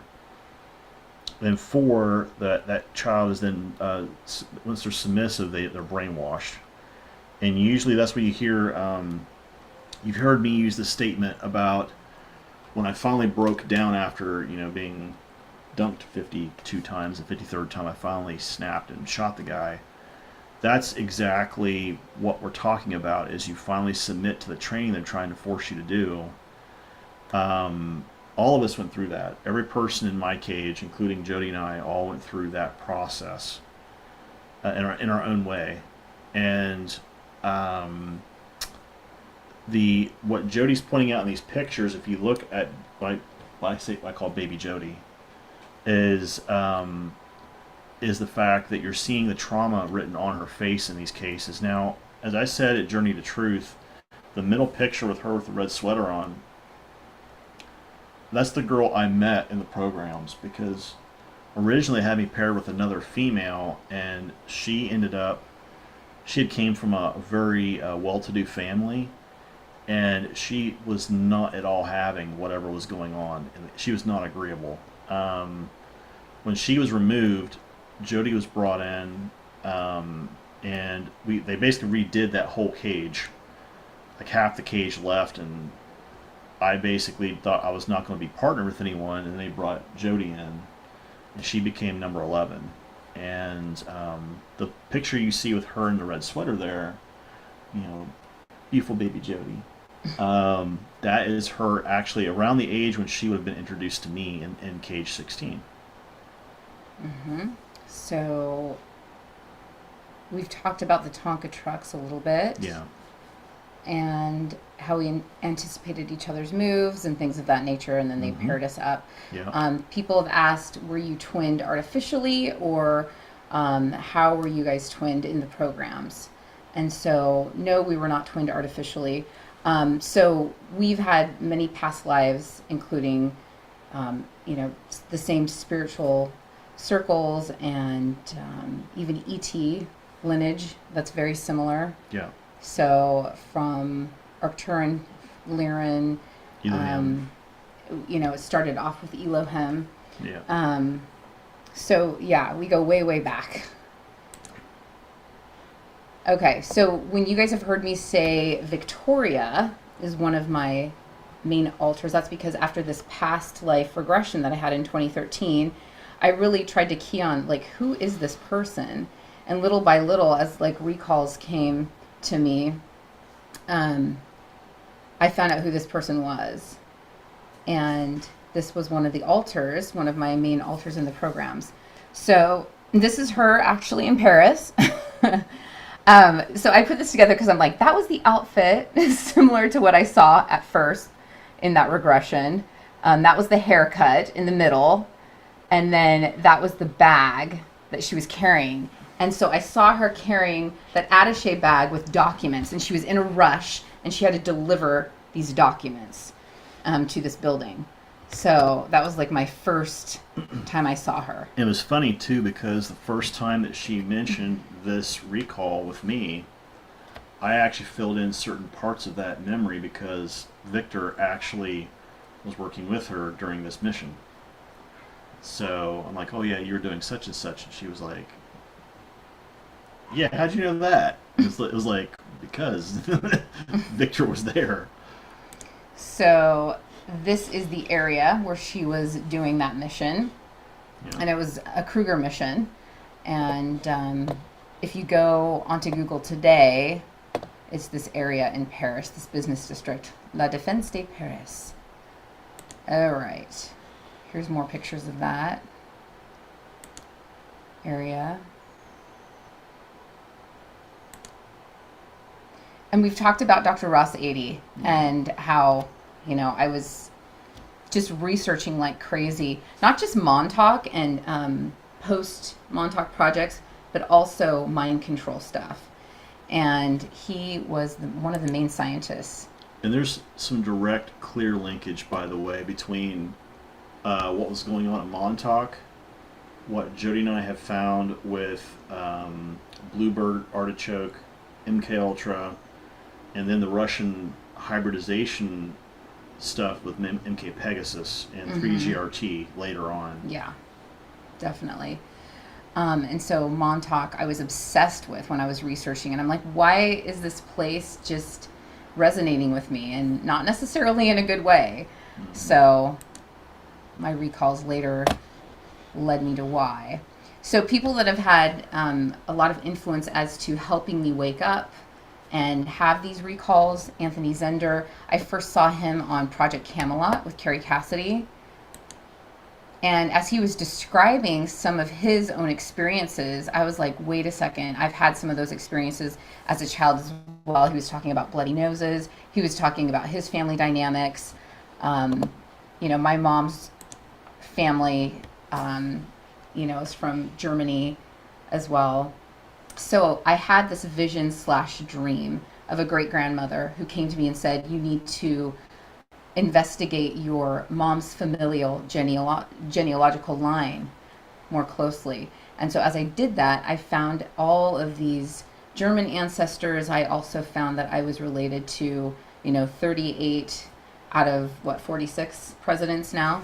And, royalty and from Princess Diana's side of the family. So it's been crazy, just when we talk about, different familial lines and how they choose you for the programs. So I thought there were a lot of synchronicities with Anthony as well. And then with Max Spears, some of his testimony also woke me up to some of my own recalls, especially when it comes to the Bushes. He was talking about how the Bushes, who he's also related to, I'm also related to the Bushes, how, and some of this is not like a good thing. It's like, really, I'm related to those people? But there's like, you find out like why, like the reasons behind certain things, and the consequences as to why they chose you in certain programs. So Max was talking about how the Bushes were involved in some of these MK Ultra projects and stuff, in one of his interviews. So family genealogy and DNA, like I said. So this guy, my 11th cousin. Who also happens to be a one-time director of the CIA. Go ahead. Right. Yikes. Okay, it was 34 out of the 47 U.S. presidents. And he was also the field agent in the CIA who was present at the time JFK was shot in Dallas. Oh my gosh, that's so... And then we have Preston Bush. And Prescott Bush. Or Prescott, His yeah. dad. Prescott, who was very involved in all those things. So here are some interesting notables as far as presidents of the United States who I'm related to. So a lot of 9th, 10th, 11th, and 12th cousins. I'm sure if we all did our genealogy, we'd find some of these interesting treasures. And then here's Lady Diana. Treasures. Treasures. Some special treasures. So here's Lady Diana. She's my 12th cousin. And then this guy, definitely influential in me waking up. So I saw him on Ted's show, and I was like, I recognize him. I know him. Like, this is crazy. I would love to talk to him and have him on my show, Guided. Mm-hmm. And then, after being friends and then dating, we got married, as you know, March 27th, 2021 in Sedona, Arizona. They got divorced. Then I moved to Utah, and then we started. We were good friends at that point, and we started dating. And then fast forward to March 27th, 2021, and we got married. Mm-hmm. Yep. So as far as more 3D history, so I grew up in a little town called Weimar, California, which is, the Weimar Republic. We were just up there last weekend. Yeah. And beautiful, but it was definitely established by Germans. A German NAZI. Yeah, NAZIs, yeah. And so, as I mentioned, there's military on both sides of my family. There's family spiritual ties to Mount Shasta, and Mount Shasta is the first chakra of the world. So, as we have chakras on our body, you know that the earth has chakras as well. And my family has this link to Mount Shasta. Like my great-grandmother who came to me in that vision, she lived right under the shadow of Mount Shasta in a little town called Dunsmuir, California. Yeah. So, she also taught, very similar to the Law of One, she taught my mom about the I Am discourses about Saint Germain. So, that's been something that has been taught to me through my mom, all about love. And then at 5, I also had a near-death experience. So, similar to you as well. I mean, different experiences, but similar in that there was an NDE. I find that people who have had NDEs have some really unique insights into things. My spiritual gifts really soared after the NDE. First of all, I didn't know why I was here anymore. I was like, I don't want to be here. Like, I'd rather be in my real home. And I remember saying that to my mom. She actually reminds me of that. She's like, you used to want to go to your real home, and you used to say, where are my real parents? I mean, I wouldn't want to hear that as a parent, but I mean, that's what I said, because I just felt like this was not, like Earth was not my home. Like I wanted to make it better, but I couldn't understand why people were so mean. So doing more genealogy, it was really interesting, this connection. We found that where Will grew up, my ancestor actually did a lot in that part of Ohio. So Brigadier General Rufus Putnam, my 4th cousin, he was involved with Washington. He was his aide-de-camp. Yeah. So it's crazy. We even went to, they have like a rendition of like where he lived at the time. It's been renovated. It's his actual house. Is his actual house? Yeah. So they've kept it. Yeah. Preserved like that. Yeah. That's amazing. Wow. So we went there and we visited. Yeah. And so that was kind of a fun field trip for us. So this has been a very interesting journey together. He was basically in charge of how the Northwest Territory got split up between those guys who fought in the Revolutionary War, and how they got issued plots of land as payment from the U.S. government. Because back then land was considered valuable, and as it is today, and people were basically told, if you, depending on your rank and how long you served, you would get X number of hectares of land, and his office was the office that was the gateway to the Northwest Territory. Mm-hmm. That's why they call where you grew up the gateway, right? Yeah. Interesting. So as far as military on both sides of my family, I've had ancestors fight in almost every war, so all the way back to the Revolutionary War. So this is just some of the quantum echoes from Weimar, California, where I grew up, to Weimar, California, or Weimar, Germany. I thought was interesting. Now, starseed origins, I've kind of talked about a little bit. Here are some of my starseed origins. So Elohim, still there's a quantum echo here because we both believe in the order of Melchizedek and the Melchizedek priesthood. Yeah. Arcturn royalty. Do you want to go into that story? So I actually had, one of my guides is my twin sister from that particular lifetime, and in that lifetime, I still have a lot of memories that bleed over from that lifetime into this lifetime about who I was, what I did. Basically, my job was a general. And we were kind of like warrior priests. We weren't the standard general types. And what I mean by that is we actually had the ability. In the one memory that I was telling Jody about, that kind of spawned all of this discussion.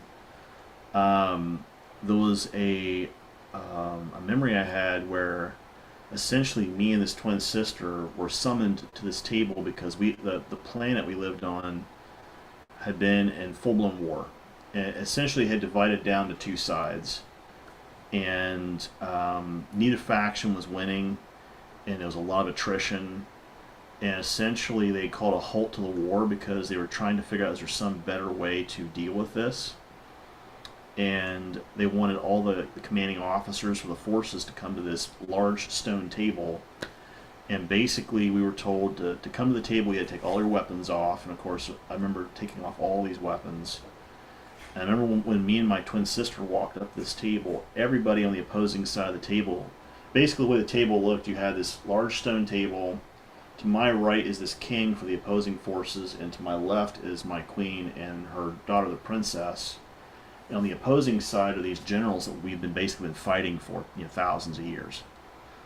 And when we walked up to the table, at that point, they knew exactly who they were dealing with and what they would get if we didn't get some sort of an answer that made sense. Because my twin sister and I, in that lifetime, we were both no BS. We were known for being no BS. We were very get the job done, alpha personality types.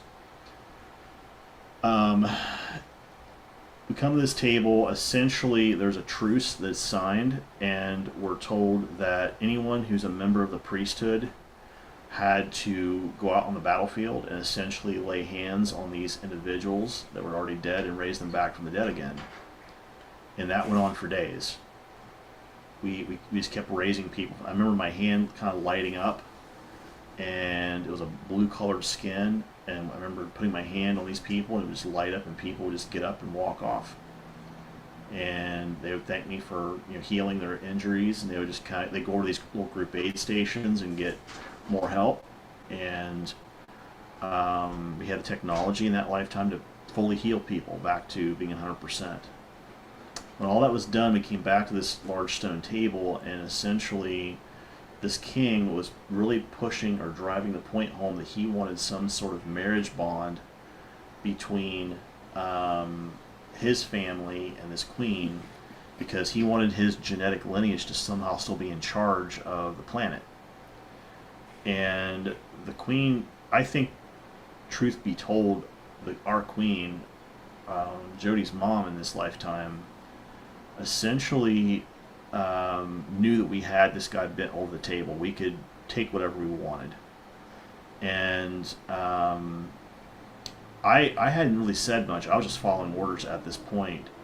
And this king kept pushing the whole, look, this is the answer I want. I want your daughter, the princess, to marry my son, who's a prince. And basically her mother said, well, that's her choice if she wants to do that, blah, blah, blah. And in that memory, Jody basically says, I've already chosen the person who is my significant other, and I'm sorry I can't accept you. Like my heart's been given to somebody else. Yeah, my heart's been given to somebody someone else. Has my heart, basically. Yeah, and this prince was like, well, who are you talking about? And she points right at me, and I'm like, okay.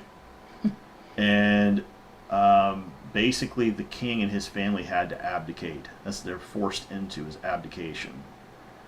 And at that point, it created this golden age on the planet because we switched from being in a war type scenario to full recovery mode.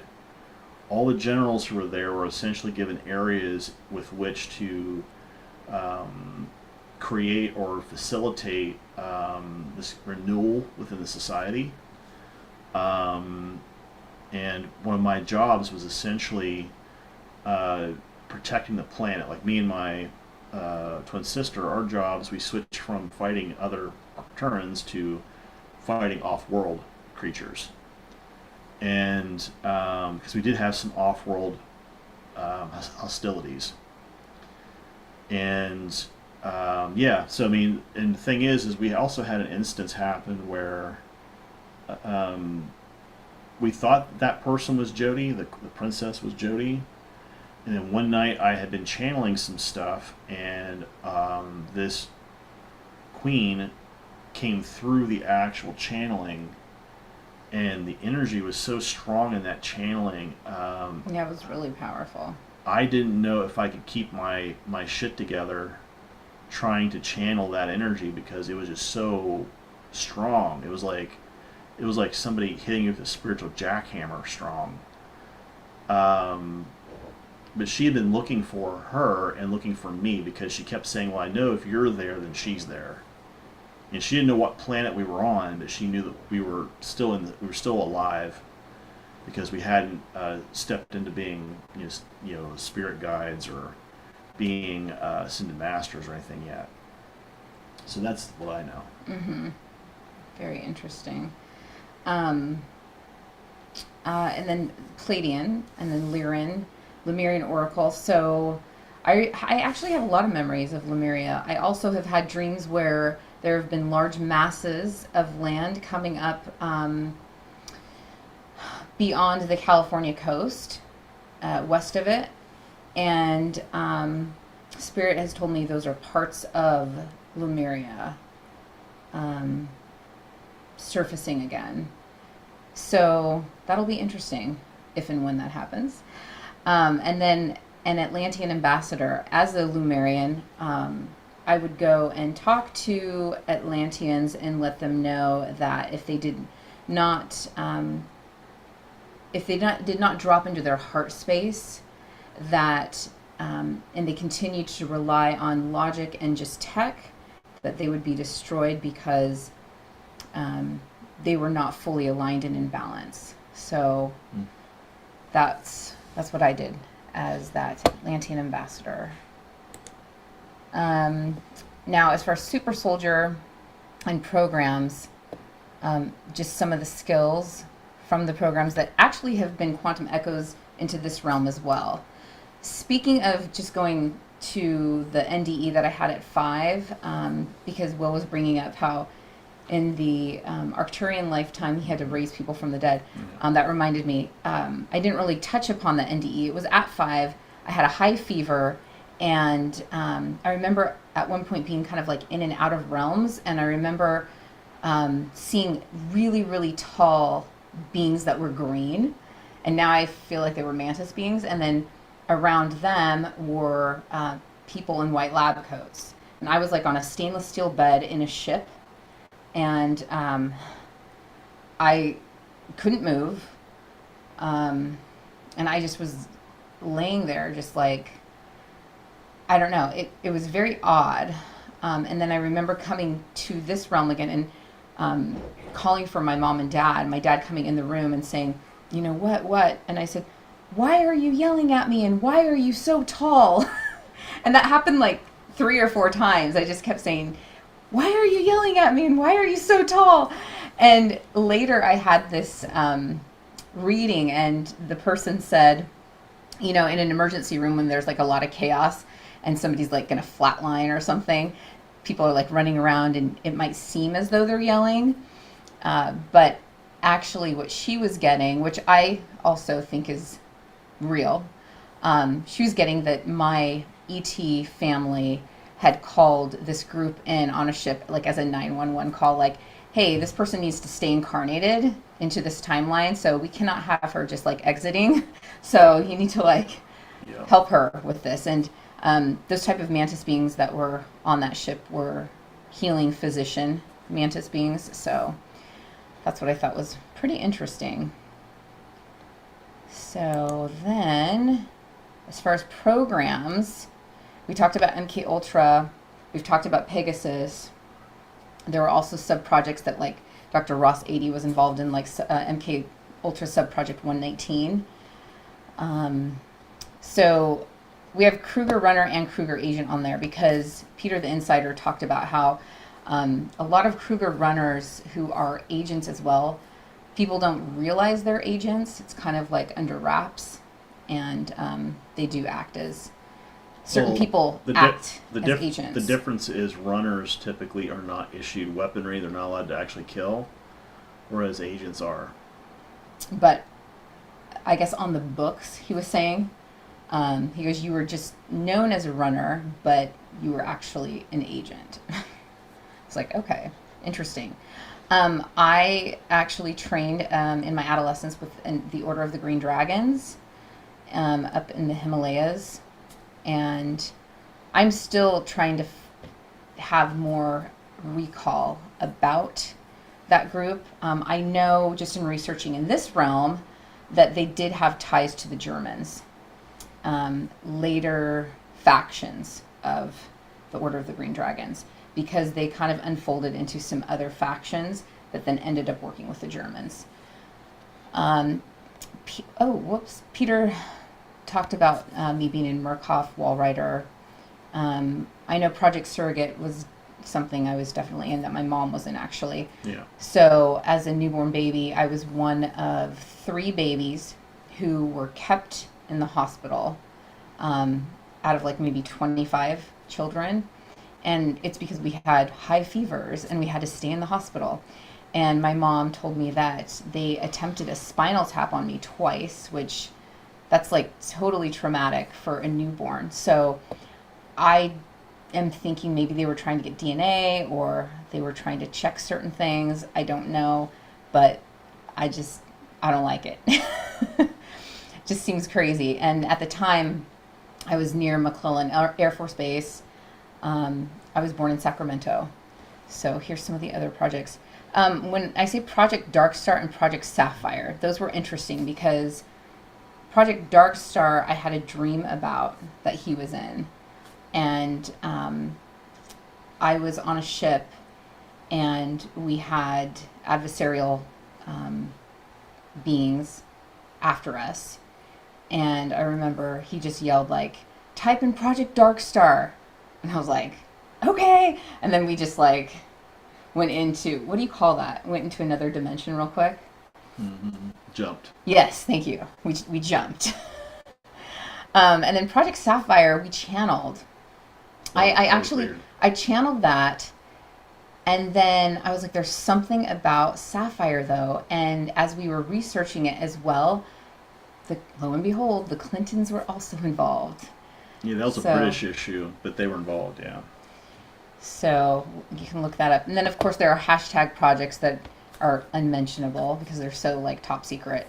The Hand. So bad. Yeah. Do you want to explain The Hand with Gabriel Kruger, like his private group? So Gabriel essentially, he has his primary, what you call frontline infantry units that a lot of people who are in Kruger are a part of. The next tier up from that is what he calls his SOGs, his special operations groups, the companies that make up those groups. And then above that is a group of individuals that directly answer to Gabriel, and they're called the Hand. It basically has a left and right hand. You have 10 agents that essentially they carry out all of the stuff that's like highly classified, but it's also like in some cases it could be detrimental if it were handled by someone less qualified. So in this case, this was actually Victoria and Victor who did all the work with the Hand. I think those alters and clones were chosen because they exhibited certain attributes that, based on memories I have, had they been a lesser physicality clone or a lesser alter, they probably would not have made the mission. But that's his private elite team. They deal with all of his stuff. Like, for example, you'd send a Kruger team in to deal with, or a Kruger infantry unit in. They're contracted as mercenaries to deal with certain issues. A SOG will be sent in where, like a rapid deployment team to deal with some sort of ET presence, Mobius gear, that sort of stuff.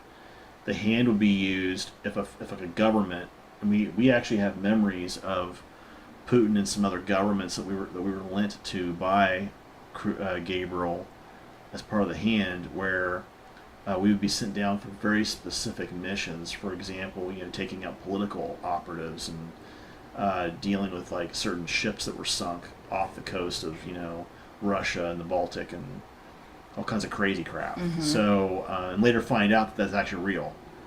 Yeah. Yeah. So as far as one of my first memories, though, of Will was NWR. oh, Knockwaffen, yeah. Yeah. So I remember going in, I just remember seeing myself in like this line of assets, and we were going to get some type of injection. So we had on board ship, there were people who, we weren't doing black goo aboard the Patton or the Franklin. It looked blue to me. It but- looked like a lighter blue. But we were doing upgrades, what we would call upgrades, especially in the chair.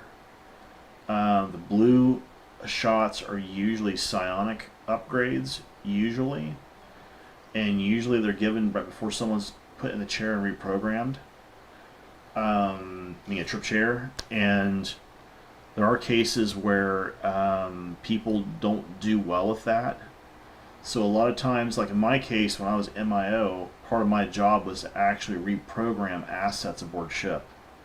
So if they brought somebody aboard, and let's say that ICC determined, we want you to go ahead and activate this alter or reprogram this alter while you're in field, they would give us the codes to actually do that. And we would actually bring them into the chair, reprogram them, re-upload them, put new packages in them, the whole deal. So yeah. Yeah, and I remember looking at Will and like telepathically saying to him, "Don't make me do this. Like, I don't want to do this." And so he came up to me and grabbed my arm and he said, just not follow me. It was more like, Follow my just lead. go with this. Oh, he said, like, just go with this. And so he was trying to act like I was in trouble and he had to like take care of things. And so he put me in this like holding room, and the other officers were like, "What's going on?" And he was just, I don't know what story he gave them, but later he came back and he was like, "Okay, so this is the deal. This is what you need to do. This is how you're getting out of it." And I was like, "Oh my gosh, thank you." And so that's what I remember from that particular incident. That would have been Johan, by the way. Yeah, that was Johan. Yes, Yeah. absolutely. The other recall that was really prominent at first was, and Anthony Zender, I shared this with as well. I was with a team. We were in South America, and I was on a bus, and I communicated to our other team lead, and I said, This is the work we did with the hand. I said- Karen Victoria. "We have to get these women and children off the bus, like right now." And they look at me like, "That's not part of the plan here. Like, what are you talking about?" And I'm like, "No, we have to right now." Like, I knew that the bus was going to be blown up, like within seconds. I'm like, "We have to get them off the bus right now, right now." And so they're like, "Okay, all right." And so we exit everybody, and then all of a sudden, the bus blows up. And I'm like, "What the heck?" And then this is where Will filled in some information for me. I was like, whoa. Yeah, so on that bus, essentially we had placed a 4-person Kruger team, fire team, on the bus to try to take out this guy who is a political operative and do it in a way that could be plausibly denied. Victor was actually in Overwatch on top of a water tower watching the bus come down the street, and he was essentially giving her a psionic message saying, because I could see security on this other adjoining street, they're going to try to stop the bus and remove anyone that's trying to threaten this guy, which meant our window of opportunity in the mission was very quickly drawing closed. And I was telling her psionically that she needed to get the team off the bus, and I would just take the mark out. And that's when she got the impression that she needed to get off the bus. And I was fine with her getting all of the indiscriminates, the innocents off the bus.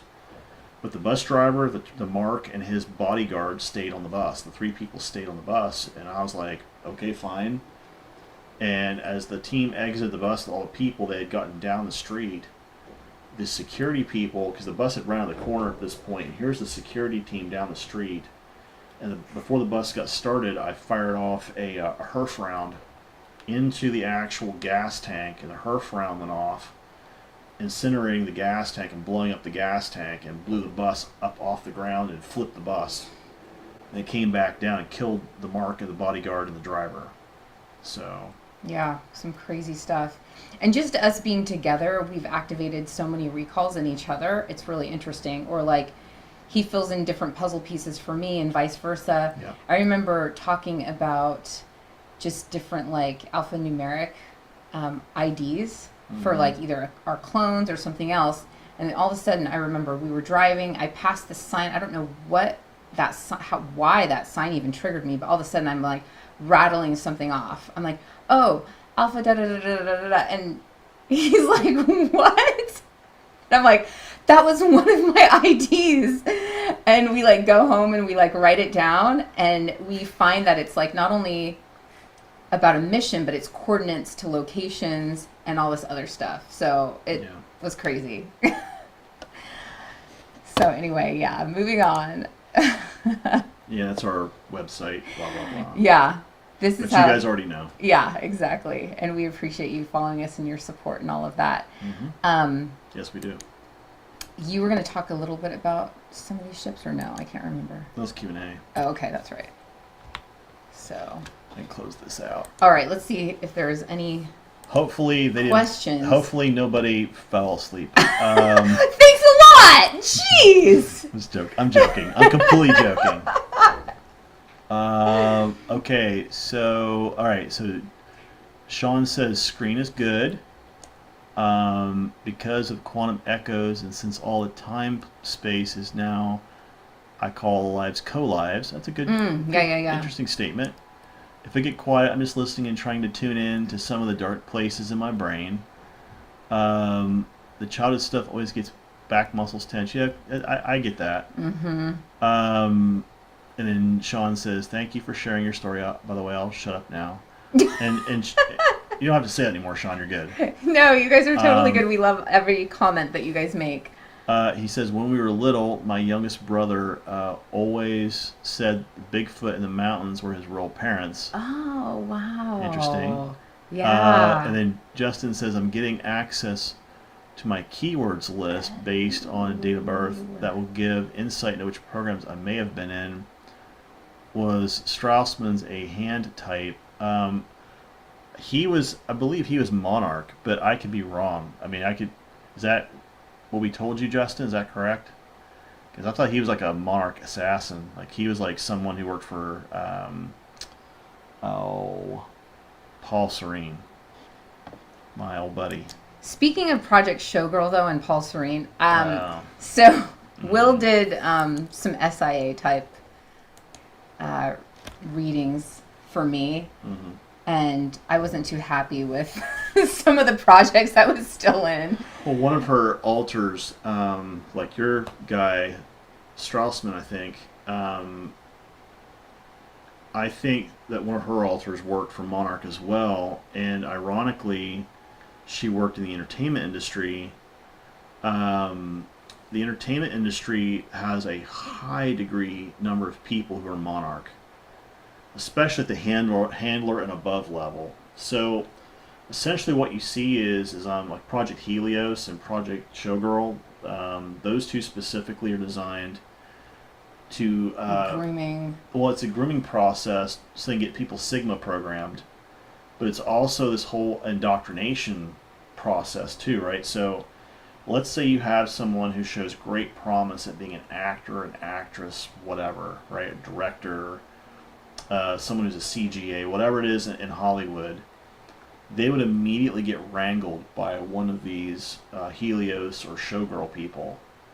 And if they haven't been indoctrinated, they get ran through Showgirl.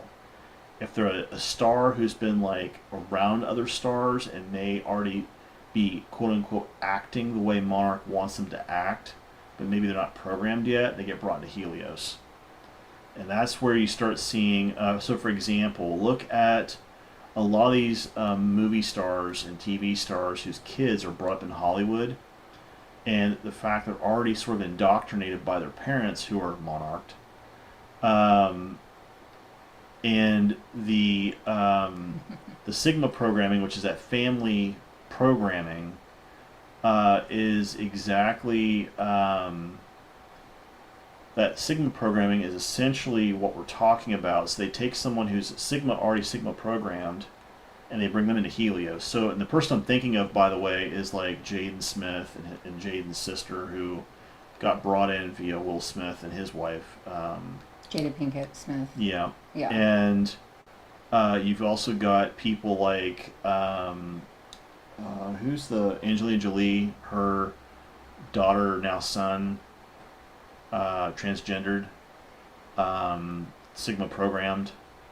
There's a whole bunch of stuff that goes on with that. So, and the thing is like what you see these individuals who essentially they're exposed to certain handlers in either Showgirl or Helios, and essentially once they're exposed to these individuals, that's when this whole handling process that we described begins. So if someone is shown to be like an exceptional, like their parent, like an exceptional actor, what may happen is they may put them through like a boot camp or summer camp, right? How many of us have been through summer camps? They'll send them to these summer camps, and the handlers are there, and they essentially indoctrinate them, and they get programmed. They get actual, in some cases, even blank slated and programmed. I think for me, with the Monarch and the Project Showgirl stuff, there's certain things that, as far as blank slating, did not work. For instance, the quantum echoes in this realm for me, like with pageants, okay, like even Miss California, I'd always get like the talent award, or I'd always get like runner up, or I'd always get like the top 15 in 65 girls. So I wouldn't necessarily, I'd get in the top, but I wouldn't necessarily actually win. And I think it's because they knew that I was the infiltrator type, that I would just blow the cover off of their plan, their like Monarch plan. And then I'd be a problem. Same with news. I had an agent who said, I want to get you to this particular, broadcast station. They wanted to get me to a top 10. And then we want to pull you up to CNN. That was going beautifully. And at the time, it was my dream. And then all of a sudden, my marriage at that time was completely derailed. I mean, we're talking like something out of the blue happened. Like, we were this church-going little family. He was in leadership in the church. And then all of a sudden, boom, off in left field with this other woman. Yeah. And I was just like, what? And so I called that agent, and I'm like, well, so I don't know if our plan is going to go very smoothly anymore, because this is what just went down with me. And she goes, oh, well, that's not going to work. She goes, because, at the time they had pagers. She's like, because your pager could go off and you could be packing for Baghdad for anywhere from 3 to 6 weeks at a time. You can't be like a single mom and do that. I'm like, you're right. I can't. I'm not leaving my daughter, So there were certain things that I was almost like stopped from doing, or there was like a barrier. And so I'm sure, we could say, yeah, I dodged a bullet, but there was definitely reasoning behind that, because everywhere I've gone so far in my life, it's been in almost like cabal programmed territory where I always want to uncover stuff. I'm like, oh, well, what's under that layer? Well, why are they doing this? And I'm too much of like that true investigative reporter, but for like the good side. So Yeah. they're like, she's dangerous. Get her out of here. So Sean's asking the question. Awesome stuff. No, not sleeping. Good. Thank you. Yeah. He says, if you can answer, how did you guys as souls get recruited into this Earth mess, incarnation missions? It seems a lot of souls are here to reform things, such as reforming SSPs. Well, I mean, it was all a choice, but yeah. Okay, this is my gut feeling. I've never ever confirmed this, but this is just, pardon me, I don't know what's going on with my gut at this exact moment. Is it my cookies? My chocolate chip cookies I made. No, anyhow. So my statement is this. I think that Jody came on later to Earth than I did, because I think that I was sent here as a scout mission. Because I think that what was happening is they wanted to know how bad off the Earth was at that exact juncture. And I know I've had stuff in between that lifetime and being human. Does that make sense? So this is before Lemuria or Atlantis were even here. So basically, I was here for a little bit. I left, then I came back, and when I came back is when we saw all the other crazy crap going on. So now, in terms of us, I think we made the choice in terms of soul iterations that we were going to help raise humanity up, regardless. That was a choice that we made. Even my twin sister made a comment to me during one of my sessions where she said, when are you going to choose not to be a soldier anymore?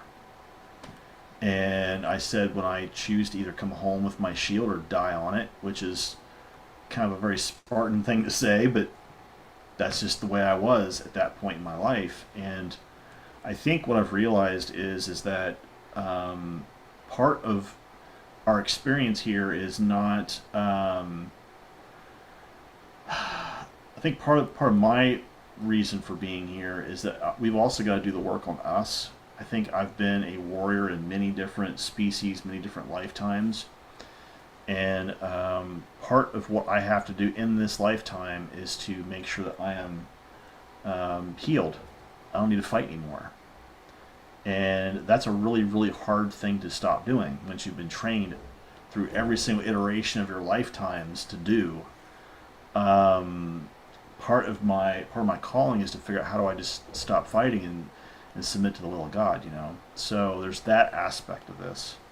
I think you're not wrong when you say that you came to a certain incarnation of the world before me. I think I stayed back for a bit with the Elohim and with the different souls in heaven, helping with creation and helping with like different iterations and plans and things like that.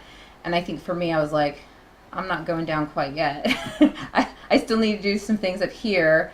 There was certain soul evolution I needed to do up there without coming down here and having a body and having that mired in this 3D. So there was that. But also, I think I also took on the mantle of being the volunteer for my family lineage to help heal not just myself, but forward and backward, both ends of healing that lineage and healing the bloodline. Yeah. So there's a lot of trauma involved, when we incarnate into this earth and the programming therein. And so it's tough. And when you've taken on that mantle or you've volunteered for your family, it can be really heavy. And so, I commend you for doing that, you guys, because it sounds like you have those types of responsibilities as well. And it can be tough. So Sean says, I've died a lot for others, trying to get past that too. I know the warrior issue. Thank you for sharing. Yeah. And then Justin says, I'm not talking about hunting deer in the woods, the kind of hunting that requires a flying suit. I understand that. Got that. Yep. Exactly. So, to kind of further carry on with what you were saying, I think which I agree with. But I think for me, I think the big thing in this lifetime is that I've got to figure out, and I think humanity has got to get figured out, what is it that we as a species really need to do, and that whole idea I think is where we're either going to make it or break it, because I think there's a segment of our species that essentially has kind of thrown their hands up and they're kind of doing the whole I don't want any more of this, and then we've got you doing the little 2-year-old tantrum part of it.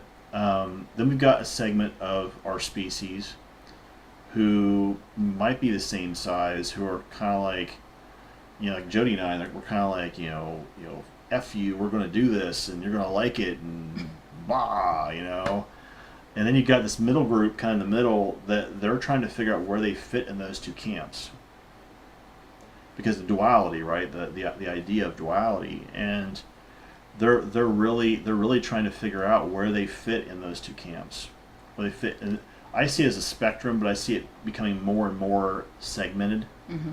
I think also it reminds me that we can tap into the further elevated, further evolved iterations of ourselves. Yeah. So, for instance, we can almost be our own guides in a way, where that divine spark, that iteration who is even more in alignment with divinity and more evolution in the spiritual growth realm, can let us know, hey, it's like us telling our 16-year-old self or 10-year-old self, hey, don't worry about that, okay? You got this, because like in 5 years, this is going to be like no big deal, you know? When you go in and play the lottery when you're 21 or 22, use these lottery numbers on this certain day.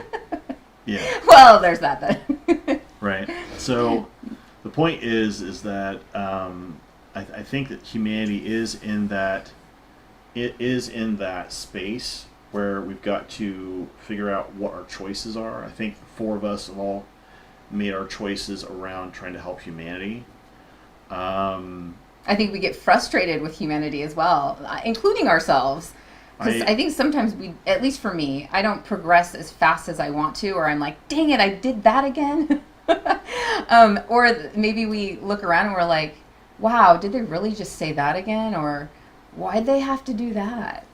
So yeah, and I have to admit, I mean, there is a part of me that there are moments where I slip back into my 2-year-old, like the mornings I wake up and it's like, I don't want to fucking do this, blah, blah, blah. And then there's days where I'm like, I'm completely annoying her because I'm getting up going like, okay, let's go, blah, blah, blah, blah, blah. And she's like looking at me like, I want to sleep, So I'll have my sleep and then I'll be rearing to go. the point is that I think part of this is about making sure on a soul energy level that we're repairing that part of us in this lifetime, because I don't know if we're getting that many more lifetimes. My gut feeling says the harvest is coming, and what I mean by that is if you look at the Law of One, go read the Law of One. You can download for free the PDFs. They talk about this 77,760-year harvest cycle, for us that is. And what happens is at the end of that, there's 3 complete processions of the equinox, right? At the end of those 3 processions, that's when they determine what happens to the souls on that planet, right? And we're in a position right now where we're coming up on the end of that next 3rd cycle. And we as souls have to figure out, well, okay, what are we doing, right? And I've been saying this for a while, and of course you guys have probably heard me say this before, but I do see this kind of bifurcation happening within the strata of humanity, where part of humanity is definitely going to be leaving the planet, going 4th density, and part of them will either be here or they'll be here for the destruction of the planet, whatever happens, or they get moved to some other place and the Earth raises up in density. It's really also what you've decided you want to do in your unique blueprint. There are some people who want to stay behind and still help, as they're seeing the destruction of the world. I mean, they want or the to elevation of the world. Right, they want to help at the bitter end, or they want to leave and go elsewhere, or they want to, yes, as you said, elevate the world as best they can. But we can be on any timeline really that we want to be on, that's in alignment with our divine blueprint. Yeah. And I say that because I know in many iterations and in many lifetimes, there's many things that we want to experience, whether it's the destruction of the world, the elevation of the world, the status quo. I mean, we want to experience every facet in this body that we can in certain iterations of life. I mean, Well, the saint, the sinner, the killer, the victim, all of that. There's just, we want all experiences because that only expands our soul in depth, deeper ways. I think I agree with that, but what I'm kind of getting at from a purely like scientific standpoint is that with this third precession of the equinoxes, the Earth is moving into this space within the arm of Sagittarius that's full of highly charged gas, right? And that highly charged gas is what we're seeing essentially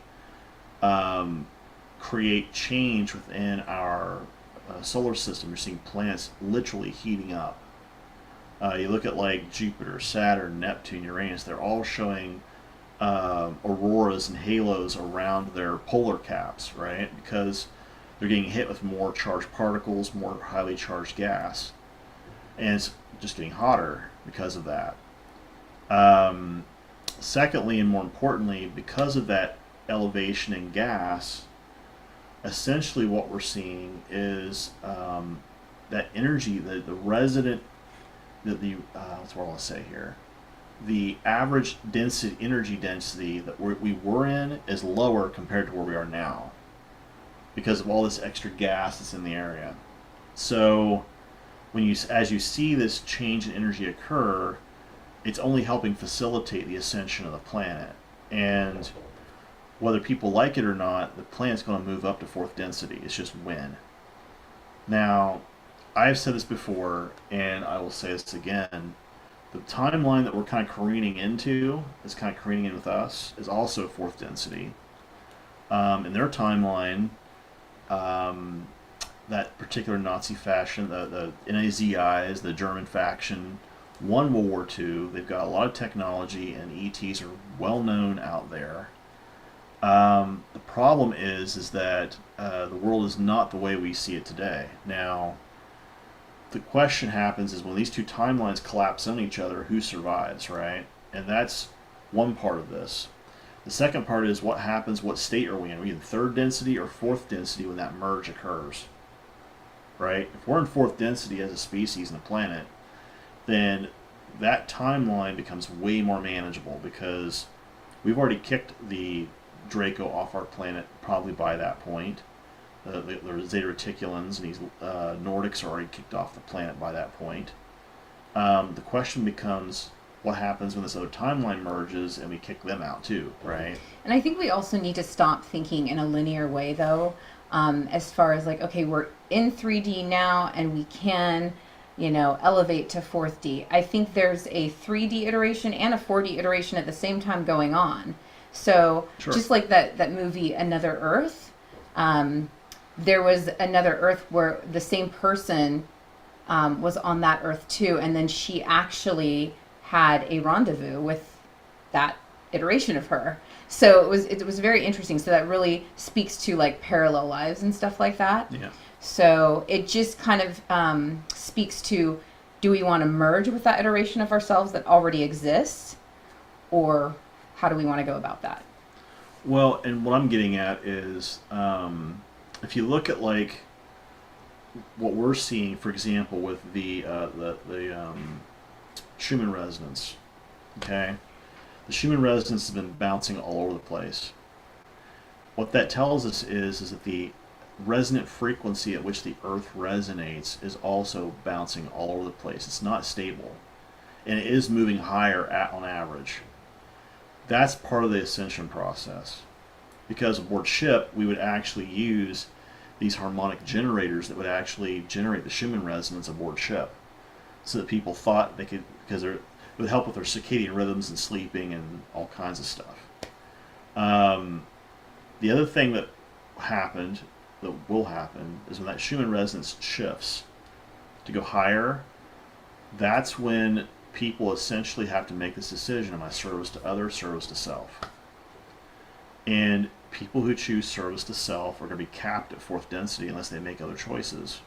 It's a reason why the Draco are capped there right now, and the Zeta Reticulans and the Nordics are all capped there. They can't move past fourth density, and they don't want us moving past fourth density because they think they're the apex predators of the food chain. They're not. They're actually some low guy on the food chain. So this is where you guys have seen the post from the movie Jupiter Ascending. The whole discussion around the Draco and working for this royalty and working for some of these corporations and stuff. I do believe some of that happens, where they get the Draco military does get contracted to go out and do some of this stuff.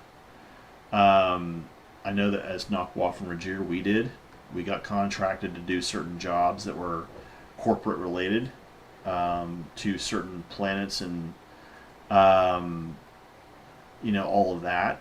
But the idea is that we as a species, we have to figure out what are we going to permit, right? And that's where we have to kind of figure out what we're doing. And I think that's the choice that humanity is essentially facing: is do we choose service to self or service to other?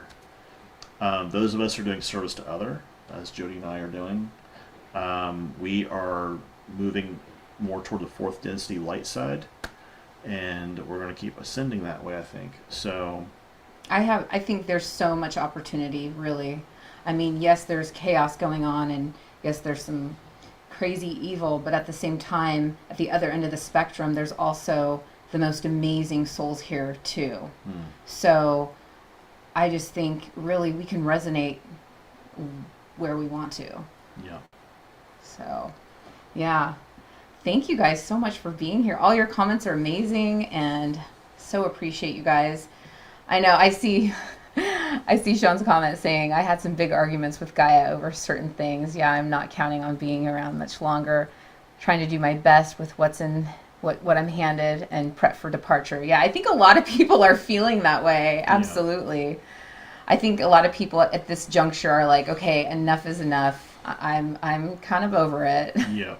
But it's interesting because Dolores Cannon with QHHT, she'll say, so many of us will say that, and then we'll get to like the in-between, after we've transitioned, and we'll have our little life review, and then we're so rearing to go back. And it's like, really? But true, we're like these souls who are just go-getters, who are like, okay, I still want to be in the game. I want to help. I want to, help humanity and the different planets and worlds and the cosmos out there. So. Yeah, and one of the things I want to say really quickly, by the way, Justin, you brought up the Queen has accepted the fact that Dracos aren't top dog anymore. And she spurred research to remediate. That's interesting to me because I've heard theories and discussions about where Putin, the first time he tried to meet her when he became president of Russia, he actually made a comment. He left the meeting. Okay. ASARR Queen. Okay. All right. You mean the actual Draco Queen? I hope. Okay. Oh, that's I think what he's meaning. Yeah. Yeah. So, Putin went to meet the Queen of England, and basically Putin made the comment. He basically walked in the meeting, and like less than 30 minutes later, he walks out of the meeting. And he basically tells his aide, and it's overheard telling his aide that I will never ever deal with those lizards again. And that's what he tells the aide. So he has to be inferencing the fact that the House of Windsor is infiltrated with hybrids, right? Or they are, shapeshifters. So, anyhow. Interesting stuff. Wow. And that could also be one of the reasons why Harry and Meghan are in the position they're in, because maybe they don't agree with some of this crap they're doing. They're not too far away from us. They're in Santa Barbara, actually. So. Say it in Lizzie. Justin, you're funny. You yeah. heard the same thing on Putin too. Yeah. So, yeah, and the Sakar tongue, the actual the way they talk about the queen is very different than the way we would talk about her because again we don't have the silent component with the language. So, okay, guys, we're getting close to 8:30, which I don't think we intended to go that long. I know. So again, thank you guys for being here. That was We awesome. appreciate you. Thank you so much. We appreciate your support. And you guys keep going. You're doing amazing things. Even if you Yeah. think you're not, you are. Just like waking up. This morning I was laughing because Will goes, I feel so proud of myself. I'm like, why? He goes, because I'm vertical. Seriously. Like, we need to just celebrate, like, breathing and being vertical sometimes. Like, honestly. That's the kind of week we've had. I just was like, man, I'm actually vertical today. Wow. And the reason why is yesterday, by the way, she was not feeling well, and Right after surgery. right after no. surgery, and literally, 2 days prior to that, we just moved a bunch of her stuff down here. Yeah. I'm still having some back issues because of that. I know. So, He moved so much. so yeah, I'm like in this place right now where I'm like, okay, I just need to, let my back heal for a little bit. Mm-hmm. Yeah. So, okay, we're gonna wrap it up here. We thank you guys for being on with us as always. It's an honor and a pleasure to help you guys out. It's an honor and a pleasure to speak with you, and we appreciate your support. Honestly, thank you. And appreciate you guys helping us out too. Thank you. Thank you. And if you guys enjoyed this, spread the word Yeah. that we're going to be doing more of these, and that if they actually sign up as patrons, they can see the replay of this, Yep. even though they weren't on live. So if anybody has an interest in that, maybe let them know. So Yeah, and the chat and the live chat and all that stuff does get saved. The other thing too is if you're at a certain level, you can actually make comments on it and vote. So there's that option as well. So if people like certain things that are going on, I know Justin, you have the capability of doing that. So yeah, if it's something you guys want us to keep doing, we'll keep doing it. So yeah. And if you have recommendations, let us know too. You know, Yeah. we'll talk about certain subjects, or if you want us to show more pictures or more research or whatever, you know, we love it all. And we are going to take some questions within the discussion group itself about, upcoming videos, because I just threw out a list of topics that interest me. So I was like, I have no idea if this interests anyone else. I'm just going to throw it out there and we'll see what happens. So maybe if you guys know of topics that are more interesting, we can consider those too. So, But the next time we do this, we are going to talk about the goo questions, because there's more than black goo, as we know. Yeah. In fact, Peter the Insider talked about how when I was born, they injected me with this like rainbow type glue that had tech language in it. I'm like, oh my gosh. So quite interesting. I'll share more about what Peter the Insider told me and talked to us about as far as our twinning process. Yeah. That's very interesting. And then we'll answer more of the questions that Mr. Siberia, that's what I'll call him, Mr. Siberia had. And then the divine counterpart questions that we got to. yeah. So that in the future. Yep. All coming in the future. Yep. All right, you guys. Have a great night. Thank you guys for supporting us. And we hope you guys have a great weekend. Or what's left of your weekend, I should say. And like I said, if you guys enjoy this, please share it. And we'll talk to you guys in the discussion group and maybe back on here. So, thank you.